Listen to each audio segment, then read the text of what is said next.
performance standards.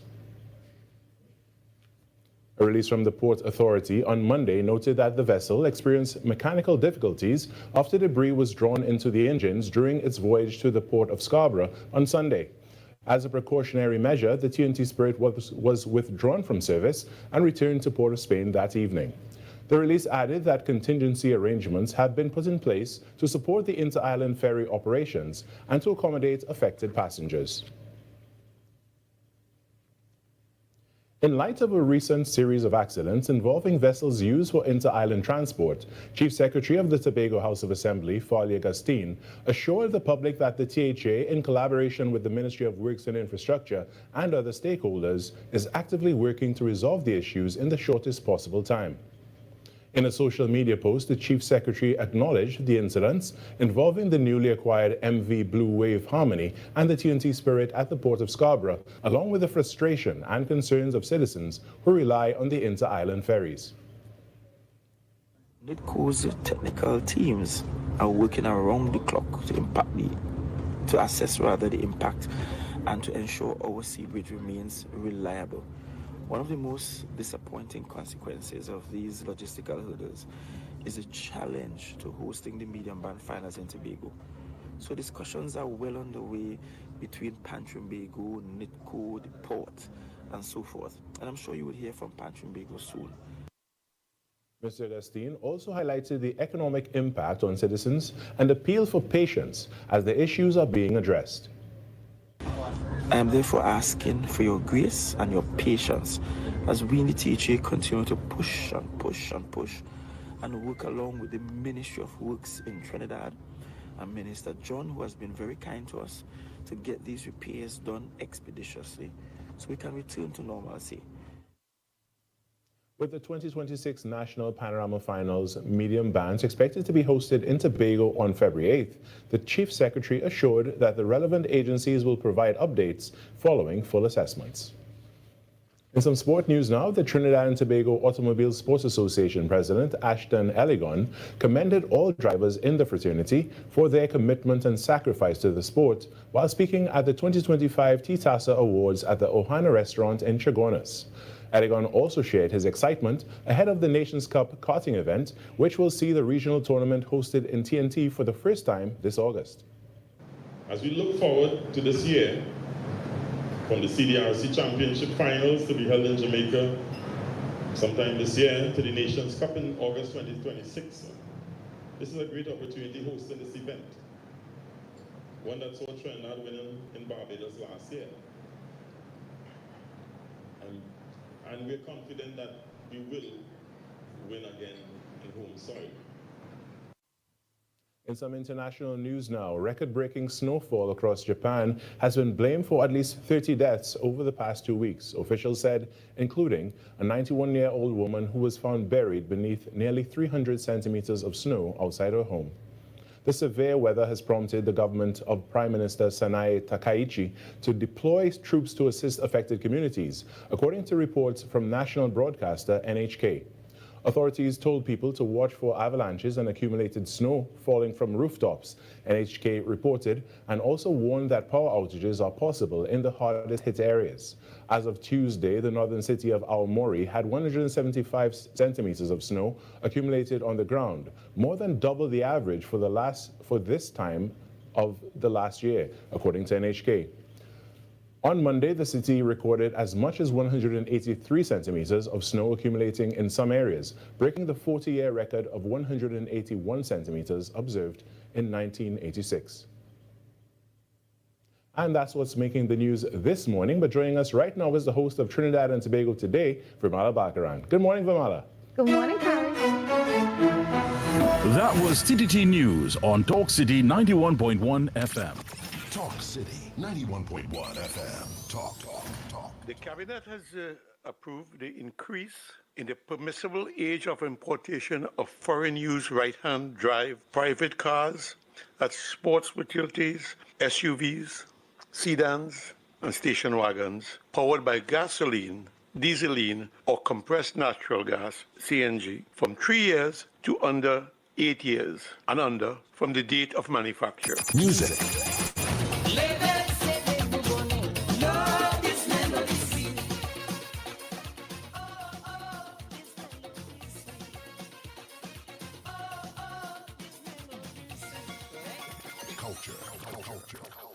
Prime Minister Kamala Persad-Bissessar has announced recently with our revitalization master plan, we are open for business. And a key area, a key focus of that master plan is, of course, the energy sector and the energy hub.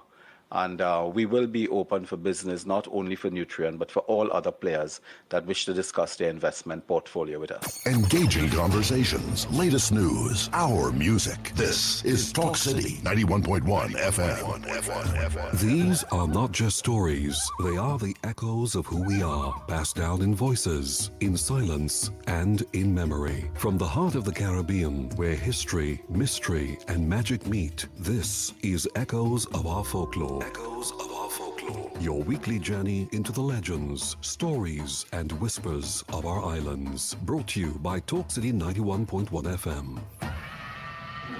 One of Tobago's most enduring legends is that of Gangang Sara, often called the African Witch of Golden Lane. The story dates back to the late 18th century. According to tradition, on a stormy night, Sara was blown from her home in Africa across the sea and landed safely at Lekoto.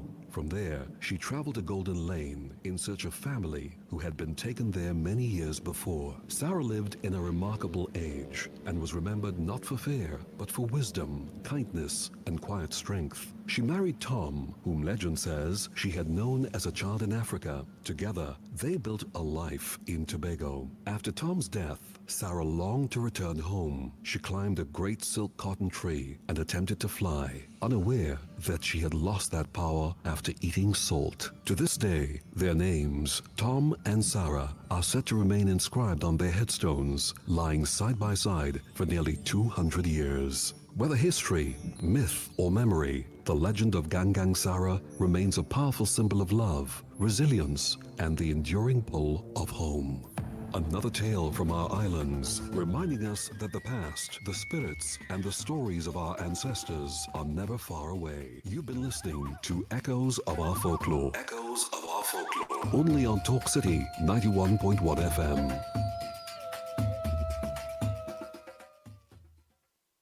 This Tuesday, February 3rd, on The Ground Report from 6 to 7 a.m. on Talk City 91.1 FM. Hosts Andy Williams and Lennox Smith lead a focused, in-depth national conversation. Joining them live is Minister in the Ministry of Housing, Anil Roberts, for a wide-ranging discussion on the issues at the center of public debate. The discussion will examine the recent Joint Select Committee on MTS, the defeat of the Zoso bill in the Senate, and the important question of whether independent senators operate with true independence. Minister Roberts will share his views on the state of the opposition PNM and its former leadership, as well as the Venezuelan migrant situation, including the ongoing registration process and the way forward for migrants living in Trinidad and Tobago. Nothing is off the table. This is one conversation you don't want to miss. This Tuesday on The Ground Report from 6 to 7 a.m., we go straight to the heart of the issues shaping Trinidad and Tobago.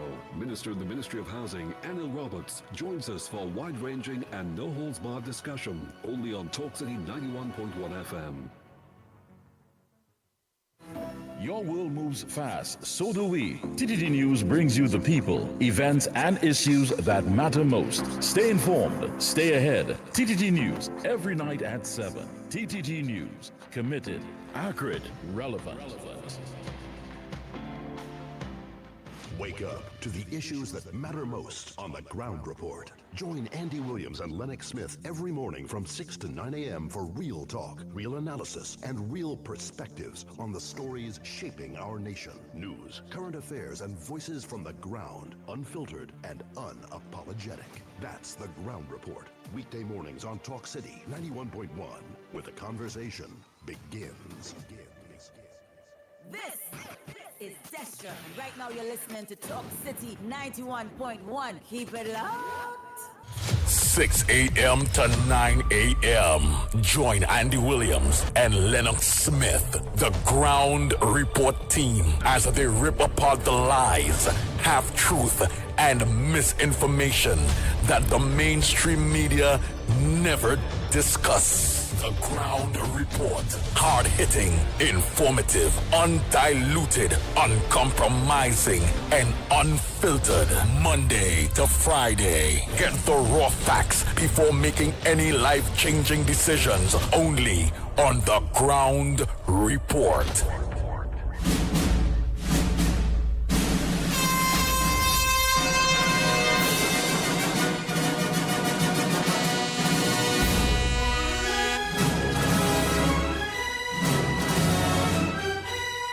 bang, bang.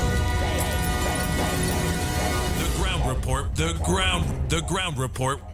The government of Trinidad and Tobago is not closing down Petrotrin. The ground report.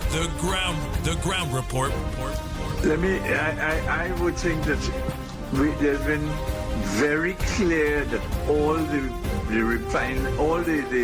employees of Petrotrin will exit the company. All. The ground report with Andy Williams and Lennox Smith.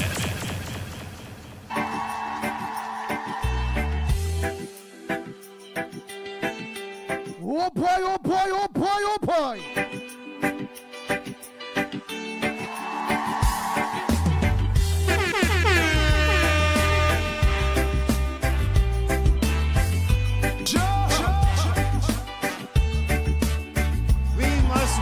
Government work for the people rather than have the people work to keep a government in place. Water you turned into wine. Open the eyes of the blind. There's no one like you. That's what we talking about, Trinidad and Tobago. We must start with some prayers. That's what we're talking about. Especially when we have the Honorable Senator Anil Roberts in studio today, live, to answer all the hard questions. It is what it is. We're going to push him. Let's see if you're going to say, the leader say, bat in your crease. Bang, bang, bang.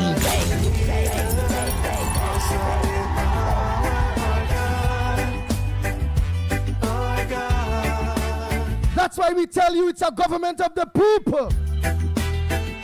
We promise you that we will get someone here to answer your questions. Don't forget, you can post up what questions you want answered to the minister. He'll be here until 7 a.m. this morning. He's already in studio. There's no one Man, there's a efficient man. Remember, he always on the road early, 4 o'clock in the morning. Must deal with all those athletes and all those various things. It is what it is. That's the man, man. I must say a pleasant good morning to all maxi taxi drivers, PH drivers, bus drivers, truckers, to the driving public. Good morning to you. And thanks so much for making sure that your passengers lock on to the #1 program on Talk City 91.1 FM, The Ground Report. And don't forget, drivers, if anybody tell you all, change that dial. Drive, change that dial. We don't want to hear them, you know. Change that dial. Don't forget, put them out of your maxi, put them out. Put them out of your taxi, put them out. Put them out of your PH vehicle, put them out. And you who was talking to the red band that is pick up people at Rima, drop them QF and then pick them back up QF to make the extra money. Don't do that to the ones coming from a Rima that tell you change the dial. Nah. You see the one who say change the dial, put them out QF, let them pay again, right? Right, the pet bull view. And if our God is bang, bang, bang. And if our God is with us, then what can stand against? And if our God is for all of you that are looking to us on social media, at 91.1 FM on YouTube, on Facebook, and on Twitter, pleasant good morning to each and every one of you. And all the rest of social media platforms that look on in the morning. Real Media TT on Facebook, Real Media TT on YouTube, The Corridor Transformation on YouTube, 648 Television, that's Irvin Felix, his wife, all of you, good morning, on YouTube. And don't forget The Ground Report on YouTube. Good morning to all of you. I can't tell the 400 of you already, 450 of you that already lock on. We now start. Good morning. Can't call your names this morning, man. We have a tight schedule. So let's get ready. Get all the questions ready. We have none other, so don't even bother. The man, Senator Anil Roberts. Way! Bang, bang, bang. Hey, Nigel Snipes. I feel like I come to church on Talk City 91.1 FM this morning. But you know, once I on Talk City, I comfortable. Since I in Fatima, every report card 10 out of 10. But talk too much, you talk a little less. My mother say, boy, you talk. And look where I reach with the talk. Good morning, Andy. Like you had doubles and coffee this morning. I never hear you so energetic, boy. You wake up early. Ground report starting on time. Lennox in the fancy suit. Well, boy, this is a good week, boy. Good morning to one and all. How you going, my brother? Started one time and don't frighten. I'm all right. Well, boy, I'm going to point in Lennox corner one time immediately while I prepare. Yes, indeed. Morning to you, Andy. Of course, I'm morning to all in Century, East, West, South, Central, in Trinidad, our friends in Tobago, and wherever you are. Streaming on the World Wide Web at this point in time. A pleasant good day to you, whatever time of the day it is in your neck of the woods, so to speak. Yes, so we have, of course, Senator Anil Roberts with us this morning for a whole hour, and we want to make optimum use of it. Yes, indeed. The time check is just about, let's say, 16 minutes past 6 o'clock, and yes, he's here. Well, I'll correct you there because I don't make joke with time. Maybe I could tell you, OCD, you only have me for 43 minutes because with all that introduction and he introduced me. You understand? I was going to extend it, but but let me say first, before we go ahead. politics, because you see me, I like international brilliance. I think Trinidad and Tobago is the most creative, brilliant, amazing people across the board. We have the best, the brightest, the best surgeons, the neurosurgeons, gynecologists, creatives, music, soca, pan, across the board. Trinidad and Tobago get 2 Grammy, boy. Oh, yes, yes. Oh, my goodness, congratulations. That was international news this morning. Yes. And Kwame, Ryan from Fatima College. And for all you who ain't get your tickets for Fatima Fete is this Saturday. I don't know if they have any more tickets left. They look as though you went to Fatima, boy. Old carnival. Fatima, boy. And it's a love note. So if you're in love, bring your loved one, you know. I hear you, my friend. Andy, you're in love still, or you're out and back in? I always hear, man, I watching you in your lovely suit too. Lennox in his but you don't I watch seen me everything. So, you know, I's not Marvin and them boy, you know. I's not Keith Scotland and them.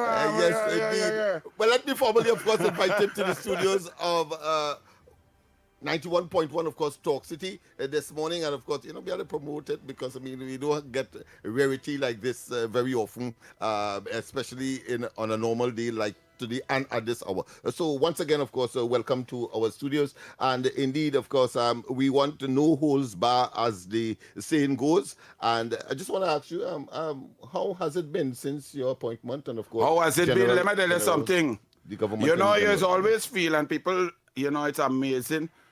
This doubles and coffee thing. The thing just gone wild. I gone anyway. I in pan yesterday. The amount of times I hear doubles and coffee from all kind of people, left, right, and center. When I went down in Point 14, Labrie, up in Toko. But then I try to analyze because you always want to know what people like. And they like the facts, they like the research, they like the information. Right. Even PNM people, they watch doubles and coffee more than PNM thing, but they might get vexed on it. They don't like the ball head. They find my mouth too big. But when I give them the facts, they just go and have argument inside General Council and so on. But the point of it is that we have been inside there for 9 months. And Lennox Smith, all the research that I would have done before, all of the care and the information and the triple sources and so on could have never prepared me for the damage that the PNM left in the treasury. Whenever you hear Imba the Dwen talk, or this next one, the Kobo Sweat, Dan Paul, who get Minister of Finance for a month and then had to come out. When you hear them talk and everything they talk about is IMF, IMF, IMF. I saying, but what are they talking about? Kamla Prasad Bisesa, Devendra Tanku, nobody in the UNC ever mentioned anything about IMF. We will increase revenue streams, we will diversify the economy, we will make our relationships with international partners to create jobs and revenue, to ease the foreign exchange, to increase foreign direct investment. We never talk nothing about no IMF. So how these PNM all the time is IMF, IMF. You know what it is?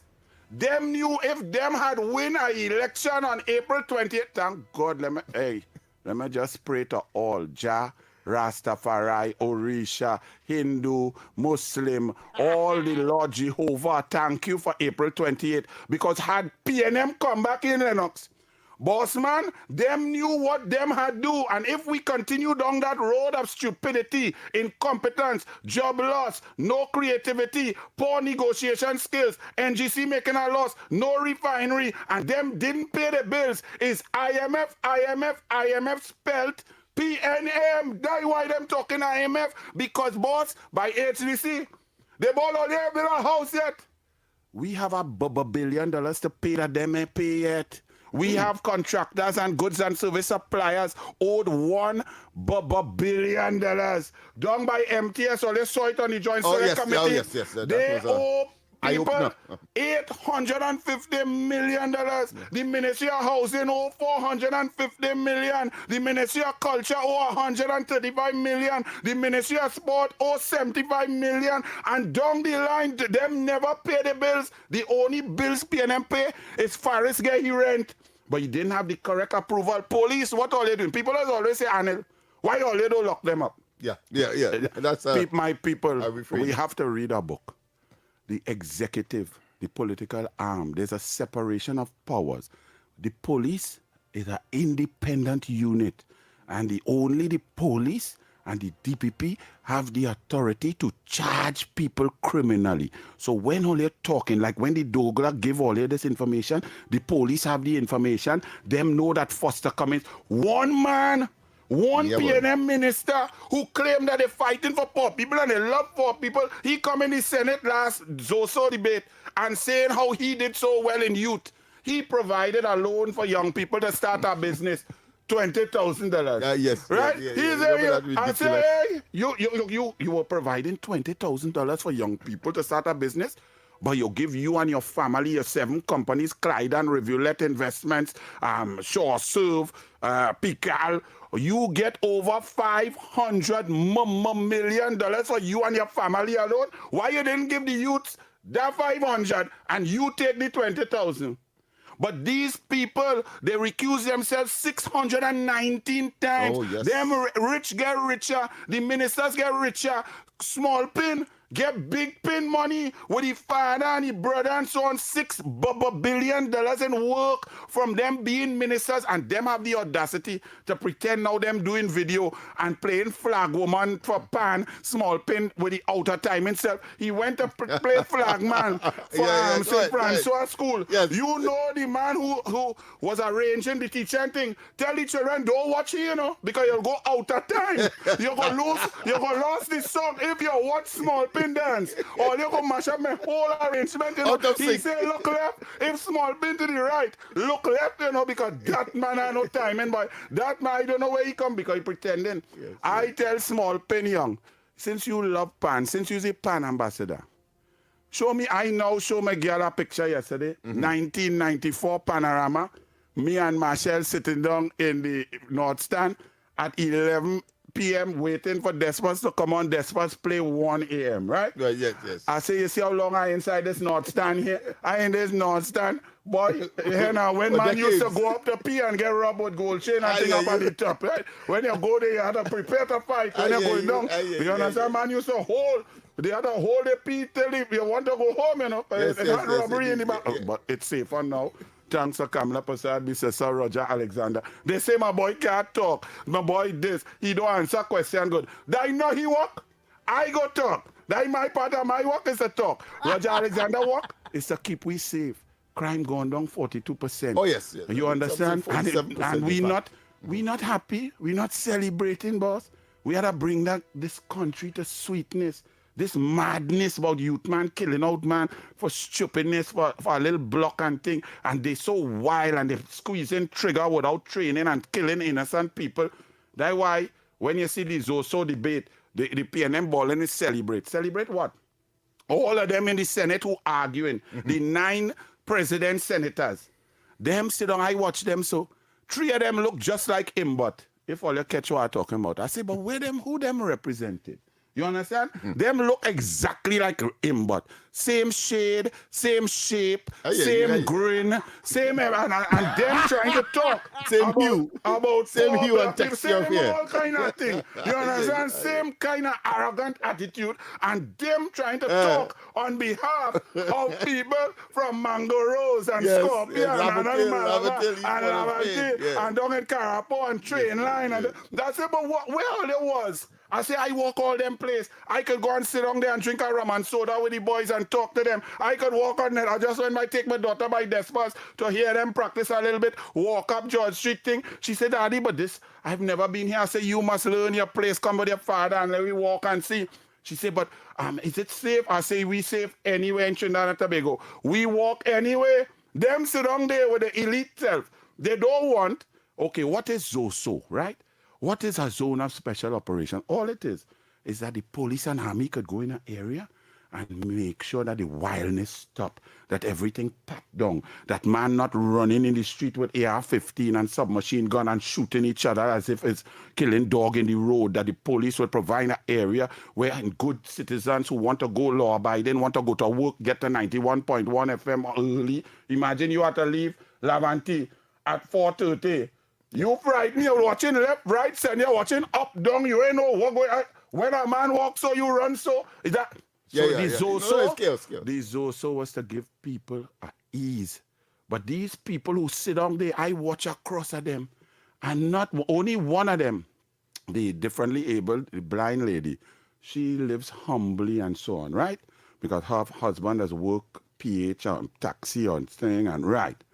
But the rest of them, the other 8 plus 2, because the debate went for 4 days. All of them, members of society. All of them in bourgeois area. All of them have gated community. All of them have security. All of them have arm. You have to have sticker on your car to come in, and the arm just go up. They have armed security patrolling and police coming in.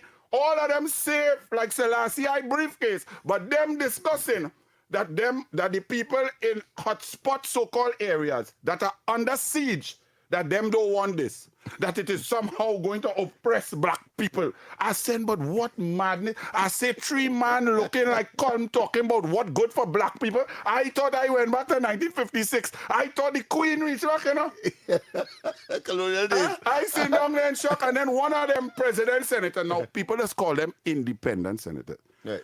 In the Constitution, there's no such thing called independent Yeah, we senator. learned that recently as well. They are president senators selected by the president. Now, where the cover or the hue of independence came is that most of our presidents were unanimously selected by the Electoral College. So when you have the most independent, some of the days, when you check the years that the country run the best, the president was the most independent. People will go down in history saying Nur Hassan Ali, His Excellency, the Muslim president, was the most impartial, brilliant president ever. He ain't want to hear about no PNM, no UNC. He is just straight as an arrow, what good for the country.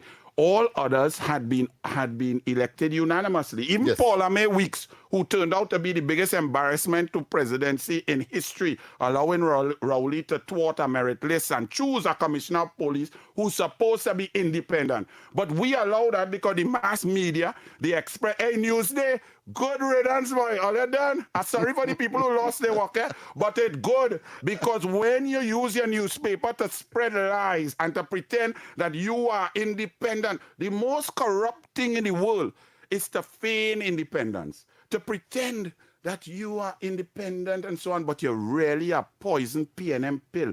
There's nothing more corrupt. And that was the news there under Judy Raymond. Yeah. Judy Raymond, how your relationship was with Rowley? It was on the red couch, the pink couch, where it was. You went down the steps past the three dogs, the parrot, and opened the dungeon door. But you're writing and you take the news there down the line and pretending that it's mass media. That is why you bust. Because Calypso 10th bust. Why? Because since 1986, Joe Newell Williams, you kill Calypso because you tell Calypsonian, if you don't sing good about PNM, no money for you. But when Crow and Sugar Aloe start in 1985, 86, 87, singing a set of race thing, the most vile, disgusting lyrics known to man, people stop buying ticket. Yes, Calypso indeed. is supposed to attack everybody. Calypso, as Orlando Octave say, no party. We in government now. UNC not to control Calypso. Calypsonians supposed to be able to sing. Anil, your big mouth, bald head, your coffee and doubles, you could sing that and I go sit down there and listen. Right? People, of course, we are on Talk City. We are on Talk City as a 91.1, and we have the. We taking a break already, boy? Yes, indeed. But when we come back, of course, a lot of information coming to us with respect to the poison tree that created the poison fruits, which, of course, that we are referring to, of course, the so-called independent senators. We will, of course, go into a little more of that, simply because of the how a PNM could pick an independent. So you can have a mango tree and pick tamarack. The failure of the Zoso when we come back and why. We go for a break and when we come back issues that matter most on the Ground Report. Join Andy Williams and Lennox Smith every morning from 6 to 9 a.m. for real talk, real analysis, and real perspectives on the stories shaping our nation. News, current affairs, and voices from the ground. Unfiltered and unapologetic. That's the Ground Report. Weekday mornings on Talk City 91.1, where the conversation begins.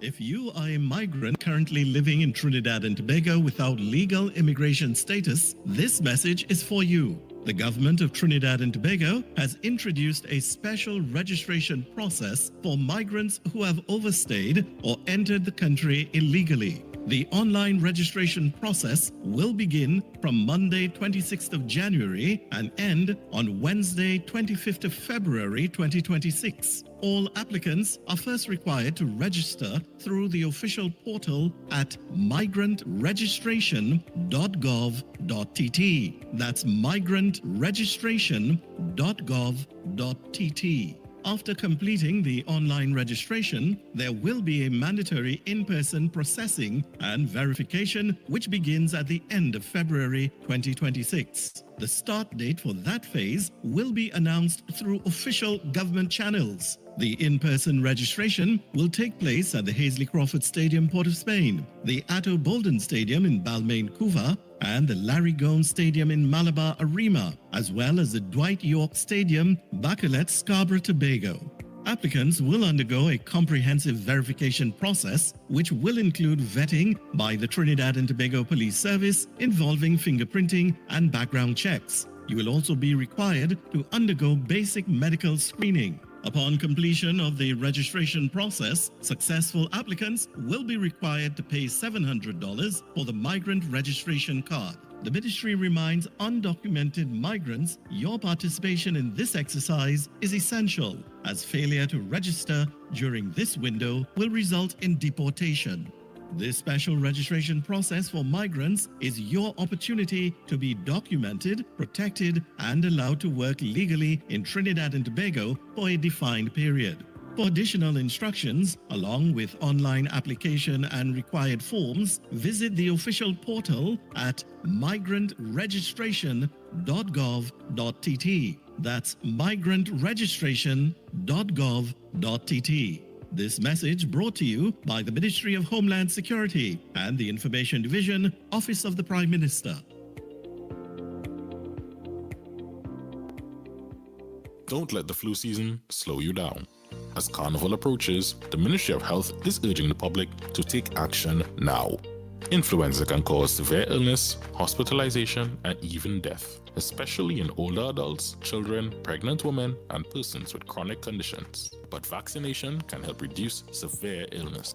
Crowded events, late nights, and close contact can increase the risk of spreading the virus. Don't wait until you're sick. Get vaccinated today. Influenza vaccine is available free at all health centers and vaccination sites nationwide. Visit the ministry's social media pages for more information. Protect yourself, protect others, get your flu shot today. A message from the Ministry of Health. This is Destra. Right now you're listening to Talk City 91.1. Keep it locked. Ground report. The ground report. The government of Trinidad and Tobago is not closing down Petrotrin. The ground report. The ground report. I would think that there's been very clear that all the employees of Petrotrin will exit the company. All. The ground report with Andy Williams and Lennox Smith. Nice. Trinidad and Tobago, we are back. Time check. Yeah, it's at 36 minutes past the hour of 6 o'clock. And you're listening to the ground report. And as you say, the bell ring. Cliting. Let's get on to the hard questions. Lennox Smith done put it up there already. First question, is independent senators really independent? My next question after will be a very, very serious one. But let's see. Go ahead, Senator Arnold Roberts. Is independent senators really independent? Yes, of course. And information coming to us is that they are the product or the fruits of a poison tree. And when that came up to our attention, we thought, well, looking back at your own experience in the Senate, quite apart, of course, from the proclamation by this president of her Bible attachment to the PNM, so to speak, religiously, the ball is in your court. Let me tell you all something, and it's a basic principle. The principle of apparent bias states that if someone who is in judgment, someone a decision maker, an arbiter, has a relationship, an intimacy or connection with one side as opposed to the other, they cannot adjudicate, because a reasonable person will feel, regardless of their actual position or their actual decision making, that the previous relationship, they would be biased to that side as opposed to the other side. It's a basic principle. That is the principle. You just have to stick in the pieces now. Kangaroo, the now president, is a PNM. She boasts about the gospel of the PNM. She was not only a PNM, she was a vile, passionate PNM. When she was president of the Senate, you all go and check it. The first time I get up under COVID to talk with a mask, my suit was too big because I didn't wear a suit for about 7 years, and I pull it out the cupboard. It was smelling a mothball and thing, but I went there to debate, and before I could open my mouth for 25 seconds, that woman tell me, talk suffer, you can't tell, we make our rules. And she start one time in 30 minutes, that lady supposed to sit there, and if the PNM call a standing order, she adjudicates. She wait for no PNM to call nothing. She interrupt me 21 out of 30 times. A time I debated immigration, and here she, Senator Roberts, just because the bill is about immigration don't mean you could talk anything on immigration. The lady is a stifling, sycophantic PNM. Therefore, furthermore, when we went to the Electoral College, for those of you who may not know, the Electoral College is a joint sitting of the Parliament. So you have the Parliament and the Senate, and all members, including the so-called president senators, come in and you get to vote. You vote on a president. When this lady was elected, it was a partisan vote. PNM voted for her, and the UNC voted for Israel Khan. PNM won because PNM had more seats at that time. She was elected by PNM. PNM lost April 28. So really and truly, someone with ethics and morals and principles and following the convention would have tendered her resignation, knowing full well that she occupied an office based on her political relationship, but in Trinidad and Tobago, principles go out the window when it's PNM. So she stick there, she stay there, and then she appoint people, and they feel that even though they come from a PNM tree, from a woman who preached the gospel of the PNM, from a woman who in 2015 was bad talking the UNC in the most vile manner, for a woman who was in the Senate, president of the Senate from 2016 coming up to 2025, and she was attacking the UNC, stifling the voice of the opposition, stifling us by not even youth standing orders. When I ask her, what is the standing order for voice? My voice big, I just talk loud. When I coaching children, just hear me underwater in the Olympics crowd, 60,000. And George Bovell say, when he do his breaststroke, he hearing my voice, ball it up. He hearing me above 60,000. I talking normal. And the woman trying to interrupt me. So if she chooses people, ladies and gentlemen, let me ask you this. If in 15 years' time, when I relaxing and no more doubles and coffee, I don't have to come on the ground report and talk so fast and so many issues. And I enjoying my grandchildren. And I going on national team because we just do sport and things. So I expect my grandchildren to represent the country. Mm-hmm. And I go in Dominican Republic and watch them do something, compete in the Caribbean or the Carifta. If the Prime Minister at that time, let me say some young person like Khadija Amin was just here. Let me say she's the leader of the UNC and she's the Prime Minister in 15 years. And she say, Anil, you're now president. All your PNM go like that? All you feel I go be a fair, independent, balanced president? Or would I be a UNC? I a UNC. So I cannot, once I am of that, there are certain jobs I cannot take. You are tainted. But I am biased. Some people tell my UNC, I believe in my UNC. I believe in the policy. I believe in that we are best of the country. I believe that. So I will have a relationship with people who believe that I don't line with no PNM. I think PNM is a blight. So how I could give PNM a fair shake? I think PNM is a poison that killed this country. I think PNM is the worst disease. People that say, boy, we don't get hurricane and we don't get tsunami because God is a Trini. God is not a Trini because God gave me PNM and his wickedness. So what would you all say, all the PNM? If Prime Minister, UNC Prime Minister in 15 years when I am 71 says, Anil, go and swear on the Bible, put on a nice suit, look good, and go in President's house, that would be wrong. Nice. Because I am not impartial. That job, it should be for somebody who was never involved passionately with any side, because you have to appoint president, senators who should be independent. Think about this also debate that went. The amount of nonsense, 8 out of 9 and 1 abstention against a bill to make people safe. Does that sound logical? Does that sound reasonable? Is that the feeling out there? In the feeling out there in the country right now. Let me say they have 12,000 people listening to this show across all platforms. 6,000 might be for Zoso and 6,000 might not be. So therefore, our independent vote should be something like 5-4, 4-5, somewhere around there. Not 9-0. 9-0 proves the point that something wrong. Yeah. But nice, you cannot be appointed on a principle by a PNM and then tell me I am imputing improper motive. I'm doing no such thing. I'm just talking principle. Nice. My hard question now to all of that. The people out there will want to know, all right, her term is going to be up dressed now.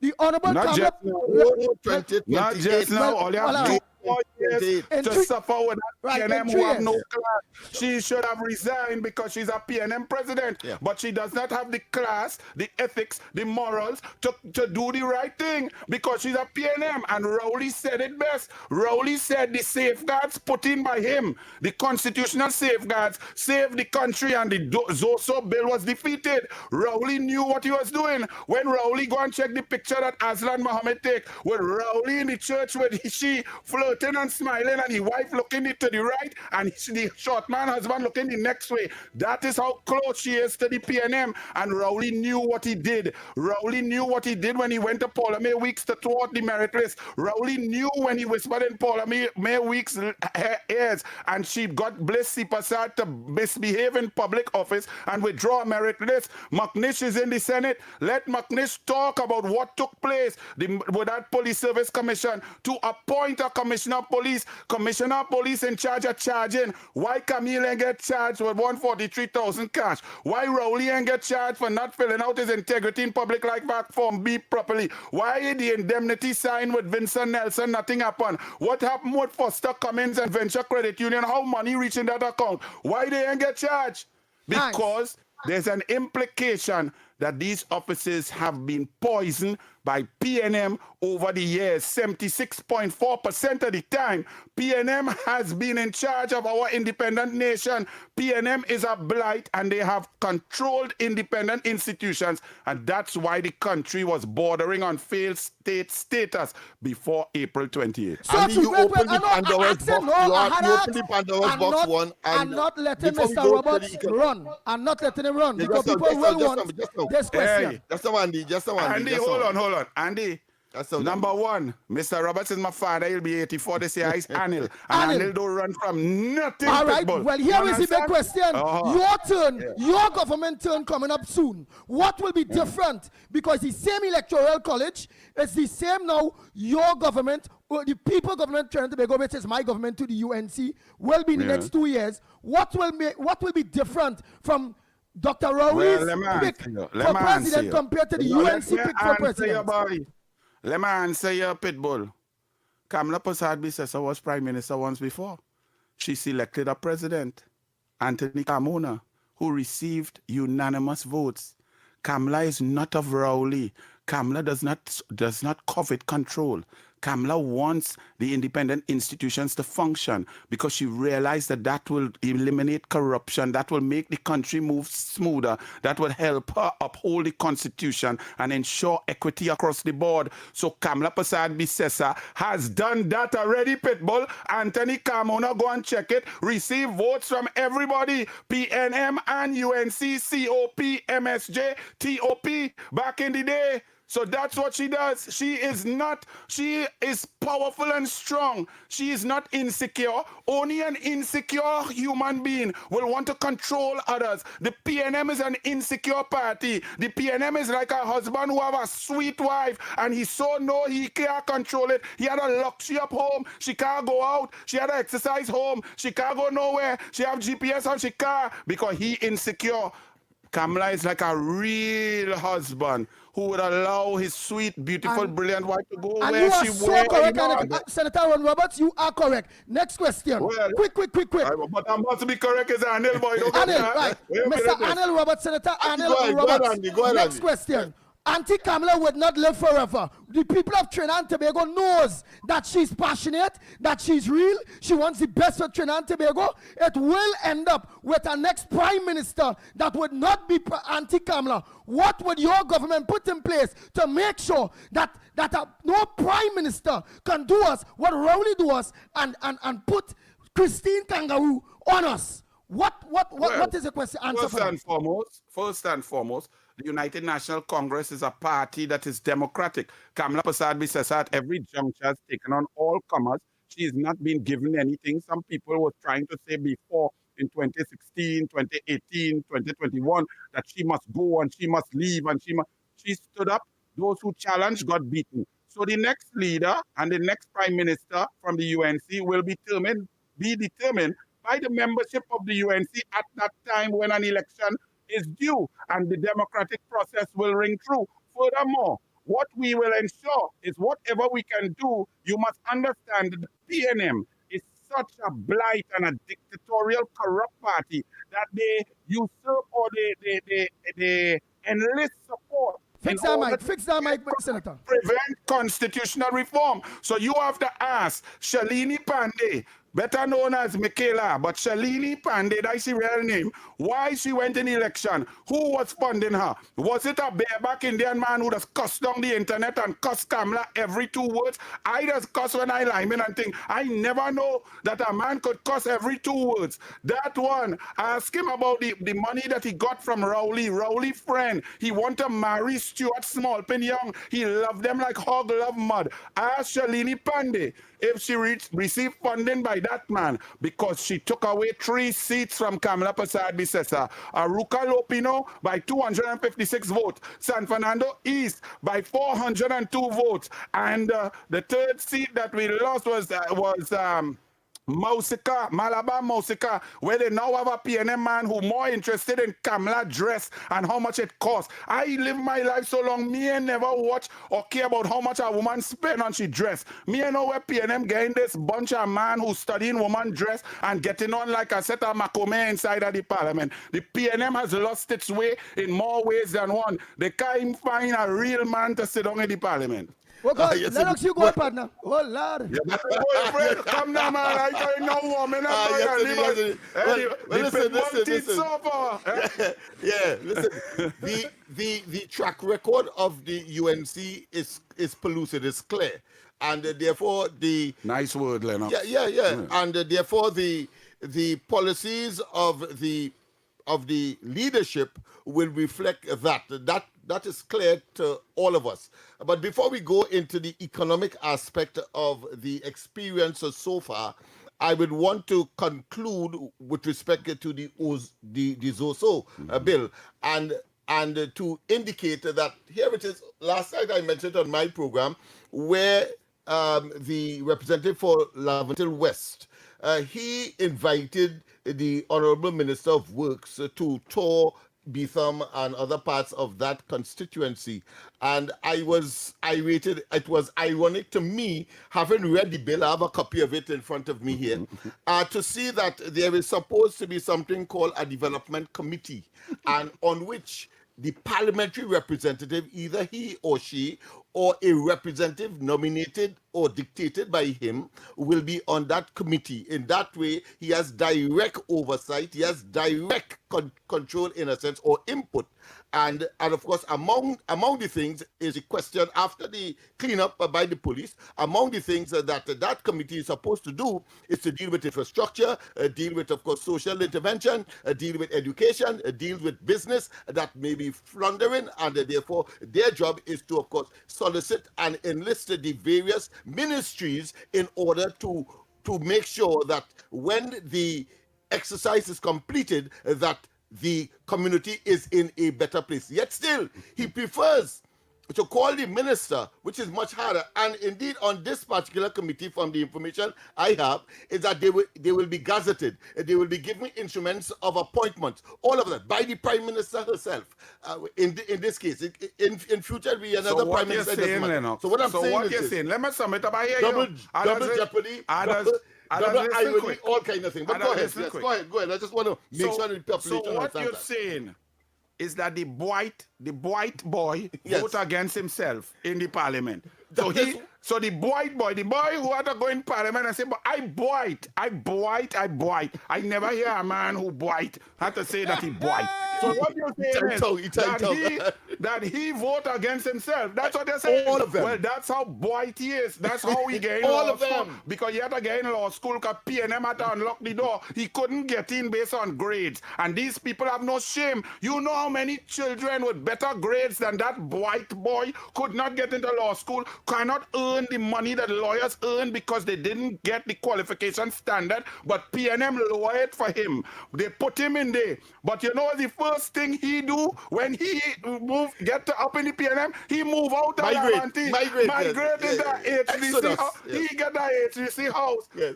You know many families, women, single mothers with children, come in and begging. I hate to hear that word beg. People just come, minister, I begging. I say, stop. I am a human being like you. Don't beg me. Beg God for forgiveness. I say I will try. It's very hard, but don't beg. You know what happened to he? He had no wife. He had no child. Me ain't know if he could ever get a wife the way he boit, right? And he get HDC house. He get 2.7 million in CPEP contract. Yes. But he coming to represent poor people. PNM have no shame. Do you know back in 2021, when we saw that video and I see that men going and get charged up in Lavanti with the gold teeter and man standing up outside, man give up, man hand out, and they get riddled with bullets. I ain't going into the details. Investigation and case will go on. Yes. But remember the riots that came after that. And then Stuart Smallpin Young, an elitist who daddy keep him in CIC while he was beating up Imran every day. But Imran, after 5 years of bullying, take a baton and beat Stuart Smallpin Young and put him in a dustbin. They call him Dustbin Terrier after that. He had to stay in the hospital for a month, but he bullied that boy who was so intensely that the boy had no other choice but to fight back. Stuart Smallpin Young say that the UNC paying the boys in Lavantie and so on East-West Corridor to protest. Because like even the PNM people, they feel that black people not smart enough to watch a video for themselves and react. That we, the UNC, who have no vote in there, we just get about you trying to struggle. How much vote you get? You're such a good man. You work so hard. But we can cross 500 and continue so to do. If we cross 500 votes, out of 10,000, we get plenty. All of a sudden, we could go up in Lavantie and Chubacak and Mango Road and pay man to protest the asininity of it. But that's how they treat people. So, do you know they made a committee back then?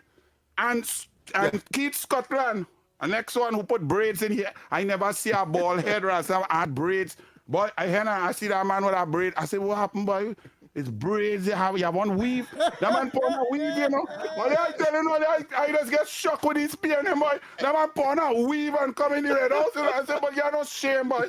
Anyway, he was the MP for Potterswin South. They put here on a committee with some other people to provide opportunities for the area, create jobs, reduce unemployment. Yes, I remember that. You know, the only people get paid is them kids Scotland get extra 10,000 to sit on the committee and they do nothing. Yeah. And now you come in to tell me that when a bill is passed that could make the government put more resources into hotspot. It's not only police and army presence, you know. It is actual giving the cabinet the authority to invest more millions in those areas as opposed to other areas. That's the bill you have there. That man so white. He vote against his own people and say he love Lavantie West. But before we go to the economic aspect, which we would momentarily. You can't leave me at 7 now, you know. Your view on the because question some other big questions to answer. The independent senators, which was crucial to the passage or the non-passage, as we have experienced, of this particular measure. The role of the independent senator. Because partisan politics notwithstanding, the fact is that these senators ought to have known. Not ought to have known. Yes. You see, you're just going back to the original argument. Yes. If you come from a poison tree, the fruit will be poison. So therefore, if what these institutions that are supposed to be independent, the DPP office, the police, the Commissioner of Police, the Integrity Commission, the Public Service Commission, the EBC, the PNM put the niece of a former sitting PNM minister in charge of the EBC, and Trinidad and Tobago say that fair. That is like me saying I go put my son in charge of the EBC and let him referee PNM versus UNC. Who my son will prefer? Not the father party. Of course. It's obvious. Yes. So whether he's a lawyer, he bright, he honest, he's go to church with the mother Catholic and thing, he is still my son and he would be biased towards UNC, even if not actually. Apparently, so the PNM put up the best friend. Objective test. The best friend of Gadsby. Let me tell you something. I have some partners from 1980 that when we went in Fatima in 1980, 3 or 4 of them. Them is my brothers more than my brother. You understand? Your schoolmates. Your friend from school is your real panderos. Gadsby Dolly best friend is Narcis Scope, who in charge of the EBC, and Gadsby Dolly is a deputy political leader in the PNM, a former PNM minister, a PNM MP, and everybody in Trinidad and Tobago say, find that right. So if we play in a World Cup qualifier against Barbados, the referee could be Trini. This is madness. Nepotism and therefore, the president senators who come from a poison, they don't even understand. Some of them is senior counsel, you know, and can't understand that if a PNM president who preaches the gospel of the PNM appoint you, then you are tainted because a reasonable person will believe. Do we have the news this morning around this time? Before we go for the news, Mr. Senator, wait, Lennox Smith, Senator, you can't disturb news. I don't know, but Senator, you can't run. And when we come back more on I can't run. I'm not afraid. It's getting hot in here. It's getting hot in here. He's staying. Andy, just calm. Just calm. Be calm. Like calm, love. Be calm. All right, we go for the news, and when we come back more on this edition of the Ground Report. Kangaroo is a PNM. Countable stories. History in motion. Dan Moraine. Satire. Talk City 91.1. Thought-provoking conversations, bold perspectives, voices you trust. Listen on 91.1 FM and connect on Facebook, YouTube, and TikTok. New shows, new features, big giveaways. Talk City 91.1. Your city, your voice. Good morning. This is your TTT News Update at 7. I'm Carrie Roberts. Making the news at this time. With the budget now confirmed, preparations are underway for Tobago's hosting of the 2026 National Carnival production. Allocated at a cost of $7.5 million, the event will deliver several days of festivities across Tobago East and West, much to the delight of carnival enthusiasts. In an interview with TTT News on Monday, Tobago Festivals Commission Limited Chief Executive Officer Kern Cowan outlined the schedule of events for Tobago's National Carnival, which kicks off on Thursday with the Tobago House of Assembly Interdepartment Personality and Calypso competition.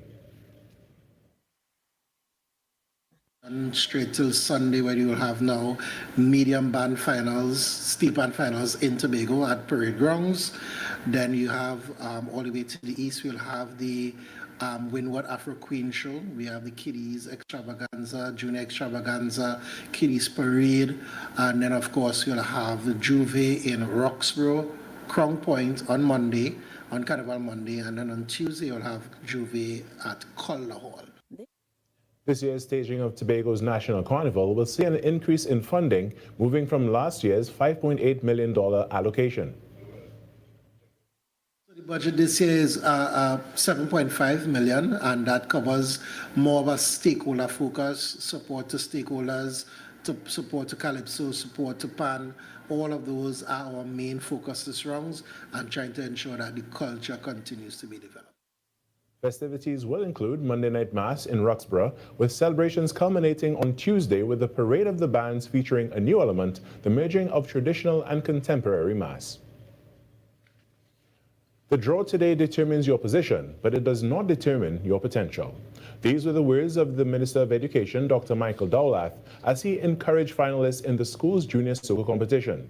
On Monday, the 11 finalists drew for places to compete in the final round of the competition. Minister Dowlath congratulated the students and reminded them that competitions like these go beyond entertainment. He's also encouraging families, schools, and communities to render their full support to the students. And character building. Through music and performance, our students learn confidence, teamwork, discipline, and respect. Soft skills that will serve them long after the stage lights fade. In nurturing artistic expression, we are nurturing well-rounded citizens who appreciate culture not as a spectacle, but as a living classroom. The finals of the school's junior soccer competition will be held on February 10th at the Southern Academy for the Performing Arts. Defending champions Jaleesa Lazarus and Zachary Ransom, along with Zayden Darius, Kamani Hector Kalu, and Asia Marie Williams are among the finalists. In some sport now, the Trinidad and Tobago Under-17 men's football team will face Barbados in their opening CONCACAF Under-17 World Cup qualifier at the Hazley Crawford Stadium this evening at 7 p.m. Head coach Randolph Boyce is confident of his side's Group A chances, despite suffering heavy 6-0 and 6-1 defeats against Peru last week. I think the experience was great for the boys. I don't think we could really want to use that to measure it up for this tournament. So let's go into this tournament and see how things goes. Look at our history in youth football and senior football. Which countries has been stopping us from going to World Cup qualifiers? Mainly North and Central America. Not so? So until we could close the gap between those countries, I think you had the answer for the rest. So we need to close that gap. So in my opinion, those are the type of countries we need to continue be playing on a regular basis if we could, to be able to close that gap. And that is your TTT News update. I am Carrie Roberts. After the break, we return to Trinidad and Tobago today.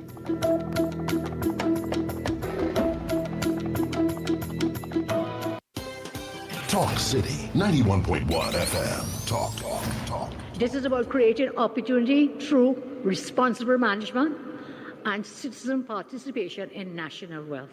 We are targeting US $3 billion in new investment within the next few years in energy, in construction, in tourism, and the digital economy. Music. It's reconstruction time in Trinidad, so put your shoulder to the wheel, men, lad, move on, don't stop. Till you reach the top. You put a hand and I put a hand and we will sing. For big and for small in no time at all. Prosperity. There's no other way to do it. Show your patriotic spirit. Unity. Somehow, if Trinidad ever needed you, it's now. Culture. The budget has goodies and some not so goodies, but that is because fairness requires that everyone plays their part. Engaging conversations, latest news, our music. This is Talk City 91.1 FM. Stories. Cultural stories. History in motion. Dan Lorraine. Satire in silk. With exaggerated curves and elaborate gowns, Dame Lorraine was never just comedy. She was satire. In the 19th century, freed Africans parodied the excess of French plantation society, mocking aristocratic fashion, manners, and power.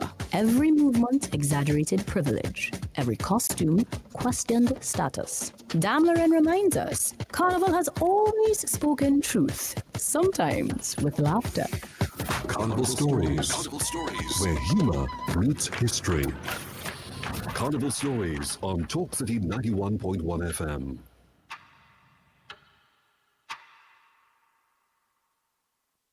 Talk City 91.1. Thought-provoking conversations, bold perspectives, voices you trust. Listen on 91.1 FM and connect on Facebook, YouTube, and TikTok. New shows, new features, big giveaways. Talk City 91.1. Your city, your voice. Your news, anytime, anywhere. TTT News brings you the facts that matter most, on air and online. TTT News, nightly at 7. TTT News, committed, accurate, relevant.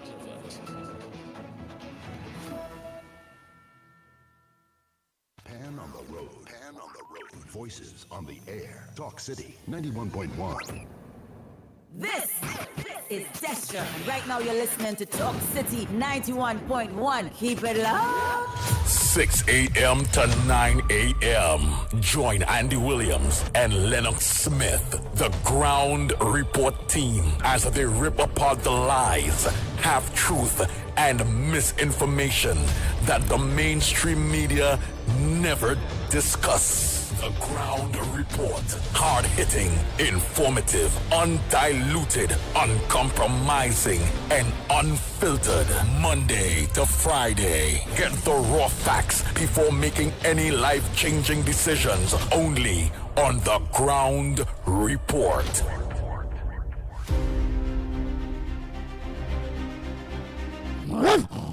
Nice, Trinidad and Tobago, we are back. I want to hit my 2 other points one time. Because I want time run out in Trinidad and Tobago. All you know when it comes to the pitbull, I ask in the hard questions.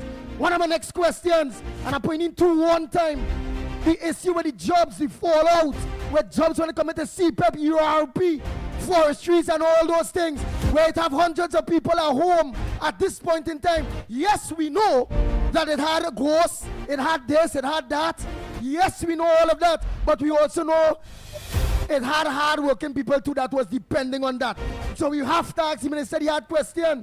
Look at how long it's taken for many other people to get back jobs. What is the situation with that? And before I go to that jobs aspect, one more, but throwing out all two, because I want to get lost in this. I know all the clapping there, all the maxis, taxis, PS vehicles, all who was really working and still waiting Because the government only picked 200 people recently there. All your balling, oh God. Why didn't pick 10,000 one time? And all those things. Right now, let me go to my next big question here one time again. The situation too with the minister Dave Tanku went outside to get money borrow, and he get it was oversubscribed. He went for 1 million. I hear he was offered 3 million, but he still take 1. Why he didn't take the 3? Where they could organize and finish pump that in the economy there and get back some low-hanging fruit jobs for the people of Trinidad and Tobago. So let's hear that. And my last question, Tim, go be, what is his thoughts? What is your thoughts, Arnold Roberts? Because it's all of over the country where people see in broad daylight. In broad daylight. Yeah, no, he's bright. He's not bright. Arnold Roberts is bright, right? So we want to know what's your thoughts. I hope you can take off that cap as a normal citizen and watch it through the eyes of the citizen that wasn't outraged with what we see. We see a car pinned. No problem. Number one. Good. Number one. Understand this. There is a government in place and the Prime Minister cares about people, especially those at the lower end of the economic scale. She cares about single mothers. Talking that mic. Bring up the mic by your those who need more assistance. Well, I'm talking a little softer. So my boy had to know when I go down into my intellectual voice, I just go up, come back down, because I just talk to all the people. I will take a difficult question that you ask and answer it clearly. Understand, do not just pass over the point that they were, they had ghosts and it was corrupt. Well, if you know that, it takes time to recreate a system where the money can trickle down to those most in need in a more meaningful manner, because the PNM had it set up for the rich to get richer. That's what Rowley said on CNC3 with the Jamaican woman who get a walk down here to bad talk everybody else except PNM. He said the rich must get richer. So when you see CPEP, for example, if there were 333 contractors, all of them is PNM bigwigs. It have people, leader, father, husband, brother, sister, counselor getting CPEP contract down to the white boy member for Laventille West at 2.7 million with the family in CPEP contract. Each contractor gets approximately 35 to 40,000 extra profitable dollars per month. So you have to now crash that corrupt system and utilize the money in a more meaningful way so that you can eventually pay the people on the ground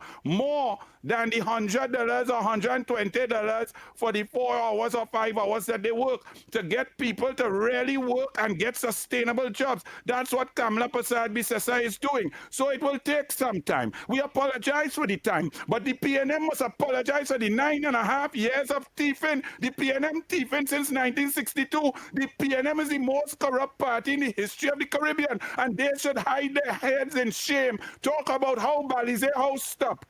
How much more people could I get work and pay with the money that went into Balize House? The 120. You see, I'm going back up there. You had to follow. Right? Let me go back down there now. I'll get you, make a catch cramp in your finger. You have to ask the PNM, why Balize House stopped? Where Rowley got that 120 to 140 million dollars? It wasn't no raffle ticket. Nobody ain't buy no raffle ticket. So that Fitzgerald Hines was by Price Mart in Movie Tongue selling raffle ticket, and for 3 hours, 4 people talked to him. Nobody wanted to see that Pomsite. Nobody wanted to see that sleepy sativa, narcolepsy, ride a horse with an 8-year-old boy in his lap. Nobody wanted to see he. People were ashamed. They thought if they talk to he, they will get blight like he. So understand this, these programs were riddled with corruption, riddled with gang, riddled with ghosts. They have to be cleaned up. Kamala Persad-Bissessar in her first iteration between 2010 May and 2015 August, September, created 55,000 jobs. She will do so again. It will come with high-paying, sustainable jobs. Jobs for the poor is not just sustainable living. She wants to give people an opportunity not only to earn money, but to put aside money, to save money, to invest money. Do you know that there are citizens out there People do not even understand how sick the PNM is. There are people out there who have no bank account. There are young boys on the street who have no ID. The only way they will know that them is Trini is that they write here and they talk like we. So we have a lot of work to do. You have to also add that to the decimation of the economy. The PNM was lying to the people. The PNM was hiding. So when you talk about Dave Tanku borrowing money, we cannot just go and borrow while, because Andy, the children, your children, my grandchildren, Lord, I hope I get a grandchild soon. My daughter get married last year, June. They will have to pay back. The PNM increased the national debt from 75 billion to 148 billion. That money has to be paid back at an average of 4.6 to 6.2% over 18-year period. You know how much money that is that our children will have to pay back. And you know who they took the loans from in the main? Small Pin Brother Company, where is the CEO? Before 2015 September, NCB Global Finance had zero public sector work. Within the first 4 years of Small Pin being under Rowley K-Pax and swearing to be Rowley Gary Sobers, his brother's company that is the CEO of received $4.2 billion in work. His father, Richard Young, who make excuse for him from primary school when he bully people into St. Mary's College and always hand him thing, was put in charge of the IFC. Ewart Williams resigned. Did any members of the PNM fake news media ask Ewart Williams, a proud black man, a strong, brilliant black man, why he resigned from the IFC? Because he couldn't get on with Richard Young. When Stuart Smallpin Young and Rowley went 2017 to negotiate in Houston with the upstreamers, which is gas, which is our lifeblood, which is our money, which is the money that we could create jobs with, they went and negotiate throughout the intelligent public servants, the chemical engineers, those experts who were negotiating on our behalf. Rowley and Smallpin throw them out of the room. Jerry Brooks resigned as the chairman of NGC. Did PNM fake news media go and ask him, Mr. Brooks, why did you resign? No, because PNM is a mafioso code. Keep your secret. So Jerry Brooks resigned, vexed, and kept his secret. But you know who suffered, Andy? The people of Trinidad and Tobago. NGC made a loss for the first time in 2019 after under Kamala making $2 billion US in profit annually. They made a loss. What does that mean? The people lost money. So therefore, the PNM was decimating the economy across the board, closed down Petrotrin, shut down that foreign exchange crisis, 6,000 SMEs closed down. Then came COVID. I was talking about before COVID, you know. Then came COVID with Smallpin Young determining who could come home and who can't come home. 6,000 SMEs shut down. 6,000 at employing between 5 and 10 people. That is over 60,000 jobs. You heard the media talking about that? So yes, CPEP, URP, forestry will be rebranded. We will get value for money and people will get salaries that they could live, that they could save, that they could go in the bank and take a loan. CPEP was never intended when it was created by Patrick Manning to be a long-term thing.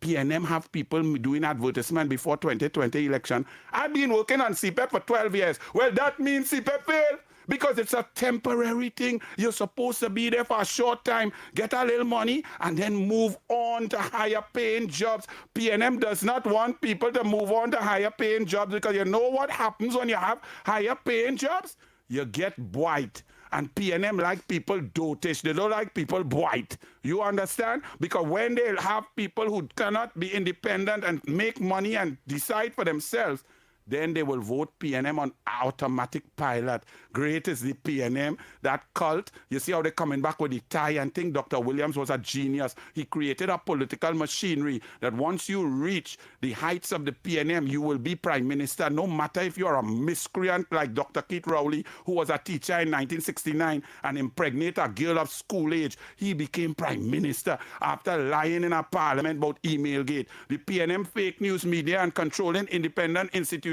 continues to poison this country. So Devendra Tanku is a very responsible person.